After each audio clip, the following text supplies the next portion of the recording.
നമസ്കാരം പ്രിയപ്പെട്ട കൂട്ടുകാർക്ക് നമ്മുടെ degree prelims 60 days marathon live ക്ലാസ്സിലേക്ക് സ്വാഗതം. നമ്മൾ ഇന്ന് ഡിസ്കസ് ചെയ്യുന്നത് ജോഗ്രഫിയുടെ കുറച്ചധികം PVQ ക്വസ്റ്റ്യൻസുമായിട്ടാണ് ഇന്നത്തെ ലൈവിലേക്ക് വന്നിരിക്കുന്നത്. അപ്പൊ ഇന്നത്തെ ലൈവ് മാക്സിമം പ്രയോജനപ്പെടുത്തുക. അപ്പൊ എല്ലാ ദിവസവും ഈ ഒരു ലൈവ് സെക്ഷൻസുമായിട്ട് നിങ്ങളുടെ അധ്യാപകര് നിങ്ങളുടെ മുന്നിലേക്ക് എത്തുന്നുണ്ട്, ഓരോ സബ്ജക്റ്റുമായി ബന്ധപ്പെട്ടത്. അപ്പൊ ആ ക്ലാസ്സുകളൊക്കെ മാക്സിമം പ്രയോജനപ്പെടുത്തുക. നമ്മൾ വെറുതെ പഠിച്ചു പോകുന്നതിനോടൊപ്പം തന്നെ, അല്ലെങ്കിൽ വെറുതെ നമ്മളിങ്ങനെ ആപ്പിൽ അല്ലെങ്കിൽ ക്ലാസ് കാണുന്നു, അല്ലെങ്കിൽ മറ്റെന്തെങ്കിലും റാങ്ക് ഫെയിലും ഒക്കെ വായിക്കുന്നു. പക്ഷെ അതിനോടൊപ്പം തന്നെ ഈ രീതിയിലുള്ള PVQ കൂടി നിങ്ങൾ പരിചയപ്പെടുകയാണെങ്കിൽ അത് മാക്സിമം നമുക്ക് എന്ത് ചെയ്യാൻ കഴിയും, മാർക്ക് കുറച്ചും കൂടി മുന്നിലായിട്ടുള്ള മാർക്ക് നിങ്ങൾക്ക് സ്കോർ ചെയ്യാൻ കഴിയുന്നതായിരിക്കും. അപ്പോൾ നമ്മൾ ആദ്യം ഈ ഒരു ക്ലാസ്സിൽ ഫസ്റ്റ് ഒരു PVQ ക്വസ്റ്റ്യൻ ആണ് നിങ്ങളുടെ മുന്നിലേക്ക് കൊണ്ടുവരുന്നത്. വേൾഡ് വൈൽഡ് ലൈഫ് ഡേ 2022മായി ബന്ധപ്പെട്ടുള്ള ഒരു ക്വസ്റ്റ്യൻ ആണ് ഇവിടെ ചോദിച്ചിരിക്കുന്നത്. What is the theme of world wildlife day 2022? ആർക്കെങ്കിലും അറിയാമോ?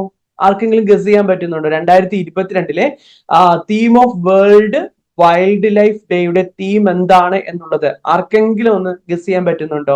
4 ഓപ്ഷൻസ് ഉണ്ട്.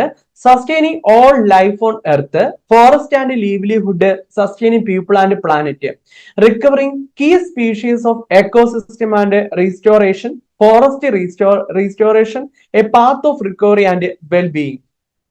സി ആണ് ആൻസർ ആയിട്ട് വന്നത്. ഷിഫ പറയുന്നുണ്ട് സി ആണെന്ന്. Very good. Recovering key species of ecosystem and restoration. നമുക്ക് ഇതുമായി ബന്ധപ്പെട്ട് 2023, 2024 ഈ വർഷം 2025 theme of world wildlife day ഒന്ന് പരിചയപ്പെട്ട് വയ്ക്കുക. 2023 തീം എന്ന് പറയുന്നത് partnership four wild life conservation എന്നുള്ളതായിരുന്നു. വൈൽഡ് ലൈഫ് കൺസർവേഷനിലേക്കുള്ള പാർട്ട്ണർഷിപ്പിനെ കുറിച്ചാണ്, അല്ലെങ്കിൽ മറ്റുള്ളവരുടെ പാർട്ട്ണർഷിപ്പും കൂടി വേണമെന്ന് പറയുന്നതായിരുന്നു. അതേസമയം 2024 കണക്റ്റിംഗ് പീപ്പിൾ ആൻഡ് പ്ലാനറ്റ്, അത് ഒരുപാട് തവണ ഇത്രയും മാത്രമായിട്ടും ചോദിച്ചിട്ടുണ്ട്. കണക്റ്റിംഗ് പീപ്പിൾ ആൻഡ് പ്ലാനറ്റ് എന്ന് പറയുന്നത് എന്നത്തെ തീമായിരുന്നു? 2024 വേൾഡ് വൈൽഡ് ലൈഫിന്റെ ഡേയുമായി ബന്ധപ്പെട്ട തീമായിരുന്നു. Exploring digital innovation in wildlife conservation. Wildlife കൺസർവേഷന് ഡിജിറ്റൽ ആയിട്ടുള്ള ഇന്നോവേഷനൊക്കെ നടപ്പിൽ വരുത്തുക, എക്സ്പ്ലോർ ചെയ്യുക തുടങ്ങിയ കാര്യങ്ങളായിരുന്നു അതിൽ ഉൾപ്പെടുത്തിയിരുന്നത്. ഈ വർഷം, അതായത് 2025 തീം എന്ന് പറയുന്നത് wildlife conservation finance investing in people and planet എന്നുള്ളതാണ്. Wildlife conservation finance investing in people and planet എന്നാണ് 2025 തീമായിട്ട് എടുത്തിരിക്കുന്നത്. ഓക്കെ അല്ലേ? സെറ്റ് അല്ലേ? അപ്പം തീം ഒന്ന് നോക്കി വെക്കുക, പഠിച്ചു വെക്കുക. ഇതുപോലുള്ള കാര്യങ്ങൾ എക്സാമിന് ചോദിക്കുന്നതാണ്. അടുത്തൊരു ക്വസ്റ്റ്യൻ ഇന്ത്യൻ റിവർ സിസ്റ്റവുമായി ബന്ധപ്പെട്ടുള്ള ചോദ്യമാണ് നിങ്ങളുടെ മുന്നിലേക്ക് കൊണ്ടുവന്നിരിക്കുന്നത്. Which one of the following statement about Indian river is not true? Indian river സിസ്റ്റവുമായി ബന്ധപ്പെട്ട് ശരിയായിട്ടുള്ള അല്ലെങ്കിൽ നോട്ട് ട്രൂ എന്നാണ് ചോദിച്ചിരിക്കുന്നത്. ശരിയല്ലാത്ത പ്രസ്താവന ഏതെന്നാണ് ചോദിച്ചിരിക്കുന്നത്. എ പറയുന്നു the Chenab is the largest tributary of Indus. ഇൻഡസിന്റെ ഏറ്റവും വലിയ ട്രിബ്യൂട്ടറി എന്ന് പറയുന്നത് ചിനാബ് ആണ് എന്ന് പറയുന്നുണ്ട്. ബി പറയുന്നു the Godavari is the largest peninsular river in India. Godavari എന്ന് പറയുന്നത് largest peninsular river in India. Peninsular ഇന്ത്യയിലെ ഏറ്റവും വലിയ നദി എന്ന് പറയുന്നത് ഏതാണ്? ഗോദാവരി ആണ് എന്നുള്ളത് പറയുന്നുണ്ട്. The Krishna rises in Brahmagiri ranges of the Western Ghat. Krishna rise ചെയ്യുന്നത് ബ്രഹ്മഗിരി റേഞ്ചസിൽ നിന്നുമാണ്, വെസ്റ്റേൺ ഗേറ്റിലെ ബ്രഹ്മഗിരിയിൽ നിന്നുമാണ് റൈസ് ചെയ്യുന്നത് എന്ന് പറയുന്നുണ്ട്. അടുത്തത് the Sardar Sarovar dam has been built over the Narmada river in Gujarat. Sardar Sarovar dam പണികഴിപ്പിക്കപ്പെട്ടിരിക്കുന്നത് എവിടെയാണ്? Narmada river in Gujarat. ഗുജറാത്തിലെ നർമ്മദ നദിയിലാണെന്ന് പറയുന്നുണ്ട്. ഇതിന്റെ PDF നോട്ട് നിങ്ങളുടെ ഗ്രൂപ്പിലേക്ക് ഷെയർ ചെയ്യാം. അപ്പൊ നിങ്ങൾക്ക് ആ സമയത്ത് ജസ്റ്റ് ഒന്ന് എഴുതിയെടുക്കാം കേട്ടോ. ജസ്റ്റ് ഇപ്പൊ ഒന്ന് ക്ലാസ് കാണുക. നമുക്ക് കുറച്ച് കൂടുതൽ ചോദ്യങ്ങൾ ഒന്ന് നോക്കണം, പരിചയപ്പെടാനുണ്ട്, കൂടുതൽ ഫാക്ടുകൾ ഉൾപ്പെടുത്താനുണ്ട്. അതുകൊണ്ടാണ് കുറച്ച് ഞാൻ നിന്ന് സ്പീഡിൽ പോകുന്നത്. കാരണം നമുക്ക് നിങ്ങളൊക്കെ തന്നെ അറിയാം, നമ്മൾ എവിടെയെങ്കിലും ഒരു ഭാഗം വിട്ടുപോയിട്ടുണ്ട്, അതൊക്കെ ഒന്ന് നമുക്ക് നോക്കാനുള്ള അവസാനപ്പെട്ട മിനുക്കു പണികൾക്കുള്ള ഒരു സമയമാണ് ഈ 60 ഡേയ്സ് എന്ന് പറയുന്നത്. അപ്പൊ നിങ്ങൾക്ക് നോട്ട് ഓൾറെഡി ക്ലാസ്സിൽ ഷെയർ ചെയ്യുന്നതായിരിക്കും. അപ്പൊ അത് വെച്ച് നിങ്ങൾക്ക് എഴുതിയെടുക്കാവുന്നതാണ്. അപ്പൊ ഇതിന്റെ ആൻസർ ഏതാണ്? ഈസ് നോട്ട് ട്രൂ എന്നാണ് പറഞ്ഞിരിക്കുന്നത്. തന്നിട്ടുള്ള 4 എണ്ണത്തിൽ ഏതല്ല, ശരിയല്ലാത്തത് ഏതാണ്? ചിനാബിന്റെ കേസ് പറയുന്നുണ്ട്, ഗോദാവരിയുടെ കേസ് പറയുന്നുണ്ട്, കൃഷ്ണയെ കുറിച്ച് പറയുന്നുണ്ട്, നർമ്മദ റിവറുമായി ബന്ധപ്പെട്ട് സർദാർ സരോവർ ഡാമിനെ കുറിച്ച് പറയുന്നുണ്ട്. എന്തെങ്കിലും ഗസ് ചെയ്യാൻ പറ്റുന്നുണ്ടോ ആരെങ്കിലും? ആരൊന്നും മിണ്ടുന്നില്ലേ? എന്തു പറ്റി? വന്നു, ആൻസർ വന്നിട്ട് എ ആണെന്ന് പറയുന്നുണ്ട്, ഡി ആണെന്ന് പറയുന്നുണ്ട്. വിവിധ ആൻസറുകളാണ് വന്നുകൊണ്ടിരിക്കുന്നത്. തെറ്റണെങ്കിൽ തെറ്റട്ടെ, കുഴപ്പമില്ല. നമുക്കപ്പം എ ആണോ ഡി ആണോ എന്നൊക്കെ ഡൗട്ട് ഉണ്ട്. ഇതില് ആതിര പറയുന്നുണ്ട് സി ആണെന്ന് പറയുന്നുണ്ട്, ആനന്ദ് സത്ലജ് ആണെന്ന് പറയുന്നുണ്ട്. ഒന്ന് നോക്കാം, ഓരോന്നായിട്ട് നോക്കാം. ആദ്യം നിങ്ങൾക്ക് സത്ലജിലേക്ക് തന്നെ നമുക്ക് പോകാം. ഇവിടെ പറയുന്നത് ചിനാബ് ഈസ് ആദ്യം നമുക്ക് ചിനാബിലേക്ക് തന്നെ പോകാം. ഇവിടെ പറയുന്നത് Chenab is the largest tributary of the Indus. ഇൻഡസിന്റെ ഏറ്റവും വലിയ ട്രിബ്യൂട്ടറി ആയിട്ട് പറയുന്നത് ആരെയാണ്? ഇവിടെ ചിനാബിനെ കുറിച്ചാണ് നമുക്ക് പറയാൻ കഴിയുന്നത്. ശരിക്കും പറഞ്ഞാൽ ഇൻഡസിലേക്ക് വന്നു ചേരുന്ന നദികളെ കുറിച്ച് പറയുമ്പോൾ നമ്മൾ ഇങ്ങനെ നോക്കുന്ന സ്ഥിതിക്ക് നമുക്ക് നോക്കുമ്പോൾ ആദ്യം നമുക്ക് തോന്നുന്നത് സത്ലജ് ആണ് ഏറ്റവും വലിയ റിവർ ആയിട്ട് നമുക്ക് തോന്നുന്നത്, അല്ലെ? പക്ഷേ ബിയാസ് എന്ത് ചെയ്യുന്നുണ്ട്? സത്ലജിൽ വന്നു ചേർന്നിട്ടാണ് പിന്നെയാണ് സത്ലജ് മുന്നോട്ട് പോകുന്നത്. അതുപോലെ തന്നെ ചിനാബിലേക്കാണ് എന്ത് ചെയ്യുന്നത്? സത്ലജ് വന്നു ചേരുന്നത്. അതേസമയം ചിനാബ് നമുക്ക് പരിശോധിക്കുന്ന സമയത്ത് ഈ ഒരു ലെങ്ത് നമുക്ക് കാണാൻ കഴിയും. ഇത്രമാത്രം ലെങ്ത് ഉണ്ട്. അത് കഴിഞ്ഞിട്ട് ചിനാബ് സത്ലജുമായിട്ട് മീറ്റ് ചെയ്തിട്ട് വീണ്ടും ഇൻഡസിന്റെ അടുത്തേക്ക് പോകുന്നുണ്ട്. അപ്പൊ ഇൻഡസിന്റെ ഏറ്റവും വലിയ ട്രിബ്യൂട്ടറി ആരെന്ന് ചോദിക്കുകയാണെങ്കിൽ ചിനാബ് ആണ് ഇൻഡസിന്റെ ഏറ്റവും വലിയ ട്രിബ്യൂട്ടറി ആയിട്ട് നമുക്ക് പറയാൻ കഴിയുന്നത്. ഇത് ഞാനിപ്പോ വരച്ചിരിക്കുന്നത് ഇൻഡസ് റിവർ സിസ്റ്റം ആണ് ഞാനിപ്പോ വരച്ച് കാണിച്ചിരിക്കുന്നത്. ഇതിലേക്ക് ഫസ്റ്റ് ആദ്യം എത്തിച്ചേരുന്നത് ചിനാബ് റിവർ ആണ്. ചിനാബിലേക്ക് എത്തിച്ചേരുന്നത് ഝലം റിവർ ആണ്. ഝലം, ജമ്മു കാശ്മീർ, ശ്രീനഗർ പട്ടണമൊക്കെ നമുക്ക് കാണാൻ കഴിയുന്നത് ഝലം റിവറിന്റെ സൈഡിലാണ്. കാശ്മീർ വാലി കൂടി ഒഴുകുന്ന റിവർ ഏതെന്ന് വെച്ചാൽ ഝലം റിവർ ആണ് നമുക്ക് കാണാൻ കഴിയുന്നത്. ചിനാബ് ആണ് ഈ രീതിയിൽ നമുക്ക് കാണാൻ കഴിയുന്നത്. ഇനി അടുത്തത് സത്ലജ് ആണ്. സത്ലജ് റിവർ ഇങ്ങനെ വന്ന് ചിനാബിലാണ് മീറ്റ് ചെയ്യുന്നത്. ഇനി ഈ സത്ലജിലേക്ക് കൂട്ടിമുട്ടുന്നത് ബിയാസ് ആണ്. അതായത് പൂർണ്ണമായിട്ടും ഇന്ത്യയിൽ കൂടി ഒഴുകുന്ന ഇൻഡസിന്റെ ട്രിബ്യൂട്ടറി ആയിട്ട് നമുക്ക് പറയാൻ കഴിയുന്നത് ആരാണ്? ബിയാസിനെയാണ് നമുക്ക് പറയാൻ കഴിയുന്നത്. അതുപോലെ തന്നെ ഈ പറയുന്നതിൽ ഏറ്റവും ചെറിയതാണ് ബിയാസ് എന്ന് പറയുന്നത്. ഈ 5 നദികളിൽ സിന്ധുവിന്റെ ഏറ്റവും ചെറിയ ട്രിബ്യൂട്ടറി ആയിട്ട് നമുക്ക് പറയാൻ കഴിയുന്നതും ഏതാണ്? ബിയാസിനെയാണ് നമുക്ക് പറയാൻ കഴിയുന്നത്. അപ്പം Chenab is the largest tributary ആണ്, അത് ശരിയാണ്. Godavari is the largest peninsular river in India, അല്ലെ? വൃദ്ധഗംഗ എന്നൊക്കെ അറിയപ്പെടുന്ന പെനിൻസുലാർ പ്ലേറ്റു. ഈ പെനിൻസുലാർ പ്ലേറ്റു എടുക്കുമ്പോൾ അതിലെ തന്നെ ഏറ്റവും പഴയ നദിയാണ് ഗോദാവരി. ഈസ്റ്റ് ഫ്ലോയിങ് റിവർ ആണ്. നാസിക് ഡിസ്ട്രിക്റ്റിലെ ത്രയംബക് കുന്നിൽ നിന്നും, നാസിക് ഡിസ്ട്രിക്റ്റിലെ എവിടെ വെച്ചാണ്? മഹാരാഷ്ട്രയിലെ നാസിക്കിലെ ത്രയംബക് ഹില്ലിൽ നിന്നുമാണ് ആര് ഒറിജിൻ ചെയ്യുന്നത്? ഗോദാവരി ഒറിജിൻ ചെയ്യുന്നത് ത്രയംബക് ഹിൽസിൽ നിന്നുമാണ് ഒറിജിൻ ചെയ്യുന്നത്. ശരിക്കും പറഞ്ഞാൽ വെസ്റ്റേൺ ഗേറ്റിൽ നിന്നുമാണ് ആരുടെ ഒറിജിൻ? ഗോദാവരിയുടെ ഒറിജിൻ. ഈസ്റ്റേൺ ഗേറ്റ് ആണെങ്കിൽ ഈ ഒരു ഭാഗത്തായിരിക്കണമായിരുന്നു. പക്ഷെ വെസ്റ്റേൺ ഗേറ്റിൽ നിന്ന് ഒറിജിൻ ചെയ്ത് ഈസ്റ്റേൺ ഗേറ്റിനെ കീറി മുറിച്ചുകൊണ്ട് ഈസ്റ്റേൺ കോസ്റ്റൽ പ്ലെയിനിലേക്ക് എത്തുമ്പോൾ അവിടെ എന്ത് ഫോം ചെയ്യുന്നുണ്ട്? ഡെൽറ്റാസ് ഫോം ചെയ്യുന്നുണ്ട്. ഇന്ത്യയിൽ ഡെൽറ്റാസ് ഫോം ചെയ്യുന്നത് ഏത് ഭാഗത്ത് കൂടി ഒഴുകുന്ന നദികളാണ്? ഈസ്റ്റ് ഫ്ലോയിങ് റിവേഴ്സ് ആണ് ഡെൽറ്റാസ് ഫോം ചെയ്യുന്നത്. അപ്പോ അത് ശരിയാണ്. The Krishna rises in the Brahmagiri, തെറ്റാണ്. കൃഷ്ണ ബ്രഹ്മഗിരിയിലല്ല റൈസ് ചെയ്യുന്നത്. അതുപോലെ തന്നെ സർദാർ സരോവർ ഡാം നമുക്കറിയാം, നർമ്മദ റിവറിലാണ് സർദാർ സരോവർ ഡാം നമുക്ക് കാണാൻ കഴിയുന്നത്. അടുത്തത് ഈ ചിനാബുമായി ബന്ധപ്പെട്ടത്, Chenab river of north India originate from the confluence of which of the following 2 reverse. ഈ ചിനാബിന്റെ ഒറിജിൻ പരിശോധിക്കുന്ന സമയത്ത് ആദ്യം നമുക്ക് കാണാൻ കഴിയുന്ന ചിനാബിനെ അല്ല, 2 അരുവികൾ, 2 സ്ട്രീമുകൾ തമ്മിൽ ജോയിൻ ചെയ്തതിന് ശേഷമാണ് ചിനാബിനെ നമുക്ക് കാണാൻ കഴിയുന്നത്. ആ 2 സ്ട്രീമുകൾ ഏതെന്നാണ് തന്നിരിക്കുന്നത്? ഇൻഡസ് ആണോ സത്ലജ്? അല്ലെങ്കിൽ ഇൻഡസും സത്ലജും തമ്മിൽ ജോയിൻ ചെയ്യുമ്പോഴാണോ എന്തായിട്ട് മാറുന്നത്? ചിനാബായിട്ട് മാറുന്നത്. ഓപ്ഷൻ ബി പറയുന്നത് ചന്ദ്രഭാഗ. ഈ 2 സ്ട്രീമുകൾ, ഈ 2 അരുവികൾ ജോയിൻ ചെയ്യുമ്പോഴാണ് ചിനാബാകുന്നത്. സസ്കറും ഷയ്യോക്കുമാണെന്ന് പറയുന്നതാണ് സി. നുബ്രയും ഹുൻസയും ആണെന്നാണ് ഡി പറയുന്നത്. ഏതാണ് ശരിക്കും പറഞ്ഞ ഇവിടെ ആൻസർ ആയിട്ട് വരുന്നത്? ഏതൊക്കെ 2? സി ആണെന്ന് പറയുന്നുണ്ട്, സസ്കറും ഷയ്യോക്കും ആണെന്ന് ബസറിൽ ബി ആണെന്ന് പറയുന്നുണ്ട്. ബി ആണ് നമുക്ക് ശരിയായിട്ടുള്ള ആൻസർ. ദീപ്തി എടുത്തു, അതുപോലെ തന്നെ Shreya, Dhanya, very good. D, Chandrabhaga ഈ 2 അരുവികൾ തമ്മിൽ കൂട്ടിമുട്ടുന്നു ഹിമാചൽ പ്രദേശിലെ Chandrabhaga in the Himachal Pradesh region, Lahaul and Spiti valley. Lahaul Spiti വാലിയിൽ വെച്ച് കൂട്ടിമുട്ടുന്നതിന്റെ ഫലമായിട്ടാണ് നമുക്ക് ആരെ കാണാൻ കഴിയുന്നത്? അല്ലെങ്കിൽ ആര് രൂപം കൊള്ളുന്നത്?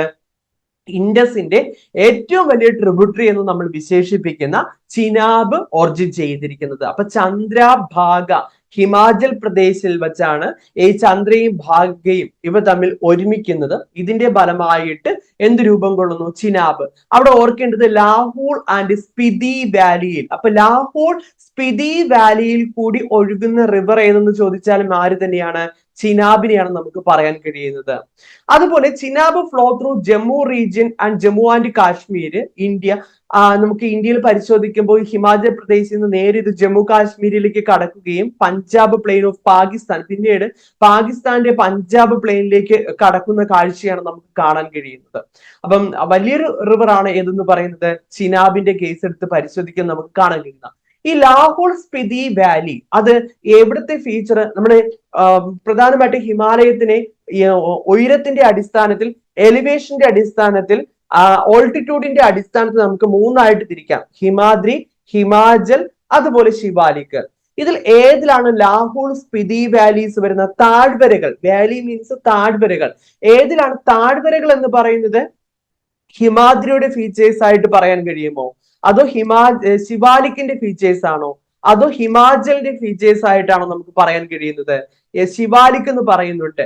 ശിവാലിക്കിൽ നമുക്ക് കാണാൻ കഴിയുന്നത്, തെറ്റിക്കല്ലേ, അത് ഞാൻ ഓരോന്നായിട്ട് ഒന്നും കൂടി എക്സ്പ്ലെയിൻ ചെയ്ത് തരാം. ഫസ്റ്റ് ഹിമാദ്രി. ഹിമാദ്രിയാണ് ഹിമാലയത്തിന്റെ ഏറ്റവും നോർത്തേൺ മോസ്റ്റ് റേഞ്ച് ആയിട്ട് നമുക്ക് പറയാൻ കഴിയുന്നത്. നോർത്തേൺ മോസ്റ്റ് റേഞ്ച് ആയിട്ട് നമുക്ക് പറയാൻ കഴിയുന്നത് ഏതാണ്? ഹിമാദ്രിയാണ്. ഈ ഹിമാദ്രിയിലാണ് പ്രോമിനന്റ് പീക്കുകളൊക്കെ നമുക്ക് കാണാൻ കഴിയുന്നത്. പ്രധാനപ്പെട്ട കൊടുമുടികളൊക്കെ തന്നെ നമുക്ക് കാണാൻ കഴിയുന്നത് എവിടെയാണ്? ഹിമാദ്രിയിലാണ്. 6100 മീറ്റർ, പുതിയ SCERT ടെക്സ്റ്റ് ബുക്ക് പ്രകാരം 6100 മീറ്റർ ആണ് ഹിമാദ്രിയുടെ ഉയരം എന്ന് പറയുന്നത്. ഹിമാദ്രിയുടെ താഴെയായിട്ടാണ് ഏത് കാണാൻ കഴിയുന്നത്? ഹിമാചൽ കാണാൻ കഴിയുന്നത്. ഈ ഹിമാചലിലാണ് നമുക്ക് ശരിക്കും ആരെ കാണാൻ കഴിയുന്നത്? വാലീസുകൾ, താഴ്വരകൾ നമുക്ക് കാണാൻ കഴിയുന്നത്. ഈ ഹിമാചലിന്റെ തൊട്ട് താഴെയായിട്ടാണ് ഏത് വരുന്നത്? ശിവാലിക് വരുന്നത്. ശിവാലിക്കിന്റെ ഏറ്റവും വലിയ പ്രത്യേകത എന്ന് പറയുന്നത് ഡൂൺസ് ആണ്. എന്താണ് ഡൂൺസ്? എക്സാമിന് ചോദിച്ചിട്ടുണ്ട്. Longitudinal valleys. എന്താണ്? ലോഞ്ചിറ്റ്യൂഡിനൽ വാലീസിനെയാണ് നമ്മൾ എന്ത് വിളിക്കുന്നത്? ഡൂൺസ്. ഡെറാഡൂൺ, പാർട്ട്ലി ഡൂൺ, കോട്ട്ലി ഡൂൺ, ഇതൊക്കെ ഡൂൺസിന് എക്സാമ്പിൾ ആണ്. ലോഞ്ചിറ്റ്യൂഡിൽ എന്ന് പറയുമ്പോൾ ഇങ്ങനെ ഈ രീതിയിലാണ് നമ്മൾ വരയ്ക്കുന്നത്, വെർട്ടിക്കൽ ആയിട്ടാണ് വരയ്ക്കുന്നത്. ഇന്ത്യൻ പ്ലേറ്റും യുറേഷ്യൻ പ്ലേറ്റും തമ്മിലുള്ള കൺവേർജൻസിന്റെ ഫലമായിട്ടുള്ള രൂപാന്തരപ്പെട്ട ഡൂൺസ് ആണ്. ലോഞ്ചിറ്റ്യൂഡിനൽ ആയിട്ടുള്ള, ലംബമായിട്ടുള്ള വാലീസ് നമുക്ക് കാണാൻ കഴിയുന്നത് ശിവാലിക്കിലാണ്. അതേസമയം വെറും വാലീസ്, കാശ്മീർ വാലി, അതൊക്കെ നമുക്ക് കാണാൻ കഴിയുന്നത് നമുക്ക് എവിടെയാണ്? ഹിമാലയത്തിലാണ് നമുക്ക് കാണാൻ കഴിയുന്നത്. അപ്പൊ അതെന്ത് ചെയ്യുക? ഓർത്ത് വയ്ക്കുക. ഓക്കെ ആണല്ലോ. അപ്പം ശിവാലിക്കിലാണ് ഡൂൺസ്. ഡൂൺസ് എന്താണെന്ന് എക്സാമിന് ചോദിച്ചിട്ടുണ്ട്. It is A longitudinal valleys. ഇതിന് എന്തെന്ന് പറയുന്നു? ലോഞ്ചിറ്റ്യൂഡിനൽ വാലീസ് എന്നാണ് പറയുന്നത്. Himadri, prominent peak, mount Everest, Kanchenjunga, Nandadevi, ഇതൊക്കെ നമുക്ക് കാണാൻ കഴിയുന്നത് എവിടെയാണ്? ഹിമാദ്രിയിലാണ് നമുക്ക് കാണാൻ കഴിയുന്നത്. 6100 മീറ്റർ ആണ് ഹിമാദ്രിയുടെ ശരാശരി ആവറേജ് ഉയരമായിട്ട് നമുക്ക് പറയാൻ കഴിയുന്നത്. നമ്മളിപ്പോ പറഞ്ഞു പോയത് ഇവിടെ നമ്മളെ ഹിമാചൽ പ്രദേശിലെ ലാഹോൾ സ്പിതി വാലിയെ കുറിച്ച് പറഞ്ഞപ്പോഴാണ് നമ്മൾ ഇതിനെ കുറിച്ച് പറഞ്ഞത്. അടുത്ത ചോദ്യത്തിലേക്ക് നമുക്കൊന്ന് കടക്കാം. ഇതൊന്ന് വായിച്ചു നോക്കൂ. Which of the following rivers is trans Himalayan rivers? Trans Himalayan റിവേഴ്സിന് എക്സാമ്പിൾ ആയിട്ട് ചോദിച്ചിരിക്കുന്നതാണ്. നമുക്ക് ഓപ്ഷൻസ് തന്നിട്ടുണ്ട്. പ്രധാനമായിട്ടും ഝലം, സത്ലജ്, ഗംഗ, രവി റിവർ, ഇത്രയാണ് നമുക്ക് ഓപ്ഷൻസ് ആയിട്ട് തന്നിട്ടുള്ളത്. ഇവിടെ ഉമ, ശ്രേയ ഇവരൊക്കെ ബി ആണെന്ന് പറയുന്നുണ്ട്, സത്ലജ് ആണെന്ന് പറയുന്നുണ്ട്, സി ആണ് ഗംഗയാണെന്ന് ജോമോള് പറയുന്നുണ്ട്. ബാക്കി ആൻസർ വരട്ടെ. ഒരാൾ മാത്രമാണ് ഗംഗയെ സപ്പോർട്ട് ചെയ്യുന്നത്. ആനന്ദ് പറയുന്നു ഝലം റിവർ ആണെന്ന് പറയുന്നുണ്ട്. എന്താണ് ട്രാൻസ് ഹിമാലയൻ? എന്താണ് ട്രാൻസ് ഹിമാലയൻ? വായിക്കാൻ പറ്റുന്നില്ല, കമന്റ്സ് ഇങ്ങനെ കൂടുതൽ ഇങ്ങനെ. ദീപ്തി ആണെന്ന് തോന്നുന്നത് സി ആണെന്ന് പറയുന്നുണ്ട്. ഐശ്വര്യ ബി ആണെന്ന് പറയുന്നുണ്ട്. ട്രാൻസ് ഹിമാലയ എന്താണ്? നമ്മുടെ നോർത്തേൺ മൗണ്ടെയിൻ റേഞ്ചസിനെ നമുക്ക് പ്രധാനമായിട്ടും മൂന്നായിട്ടാണ് നമുക്ക് തരംതിരിക്കാൻ കഴിയുന്നത്. നമുക്ക് എത്രയായിട്ടാണ് നമ്മൾ ഓൾട്ടിറ്റ്യൂഡിന്റെ എലിവേഷന്റെയൊക്കെ അടിസ്ഥാനത്തിൽ നോർത്തേൺ മൗണ്ടെയിൻ റേഞ്ചസിനെ നമ്മൾ എത്രയായിട്ട് തരംതിരിക്കുന്നു? 3 ആയിട്ട് തരംതിരിക്കുന്നു. നോർത്തേൺ മൗണ്ടെയിൻ റേഞ്ചസിന്റെ നോർത്തേൺ മോസ്റ്റ് റേഞ്ചിനെയാണ് നമ്മൾ ഏത് പേരിട്ട് വിളിക്കുന്നത്? ട്രാൻസ് ഹിമാലയ എന്ന് വിളിക്കുന്നത്. നോർത്തേൺ മൗണ്ടെയിൻ റേഞ്ചസിന്റെ നോർത്തേൺ മോസ്റ്റ് റേഞ്ച് ഏറ്റവും മുകളിലത്തെ ഭാഗമാണ് ട്രാൻസ് ഹിമാലയ. ട്രാൻസ് ഹിമാലയത്തിന്റെ തൊട്ട് താഴെയാണ് നമുക്ക് ഏത് കാണാൻ കഴിയുന്നത്? ഹിമാലയൻ മൗണ്ടെയിൻ റേഞ്ചസ് നമുക്ക് കാണാൻ കഴിയുന്നത്. ഇതെന്ന് പറയുന്നത് ഒരു യങ് ഫോൾഡ് മൗണ്ടെയിൻ ആണ്. ഏത്? Northern mountain range. മടക്ക് അല്ലെ, മടങ്ങിയാണ് രൂപാന്തരം കൊണ്ടിരിക്കുന്നത്. അതുകൊണ്ട് തന്നെ ഈ പിക്ചറിൽ കാണുന്നത് പോലെ ഒരുപാട് മടക്കുകളായിട്ട് നമുക്ക് കാണാൻ കഴിയുന്നതാണ് ഏതെന്ന് പറയുന്നത്? ഈ പറയുന്ന നോർത്തേൺ മൗണ്ടെയിൻ റേഞ്ചസ് എന്ന് പറയുന്ന. അപ്പം നോർത്തേൺ മൗണ്ടെയിൻ റേഞ്ചസിന്റെ ഏറ്റവും നോർത്തേൺ മോസ്റ്റ് ഭാഗമാണ് ട്രാൻസ് ഹിമാലയ. ട്രാൻസ് ഹിമാലയത്തിന്റെ തൊട്ട് താഴെയാണ് ഹിമാലയം വരുന്നത്.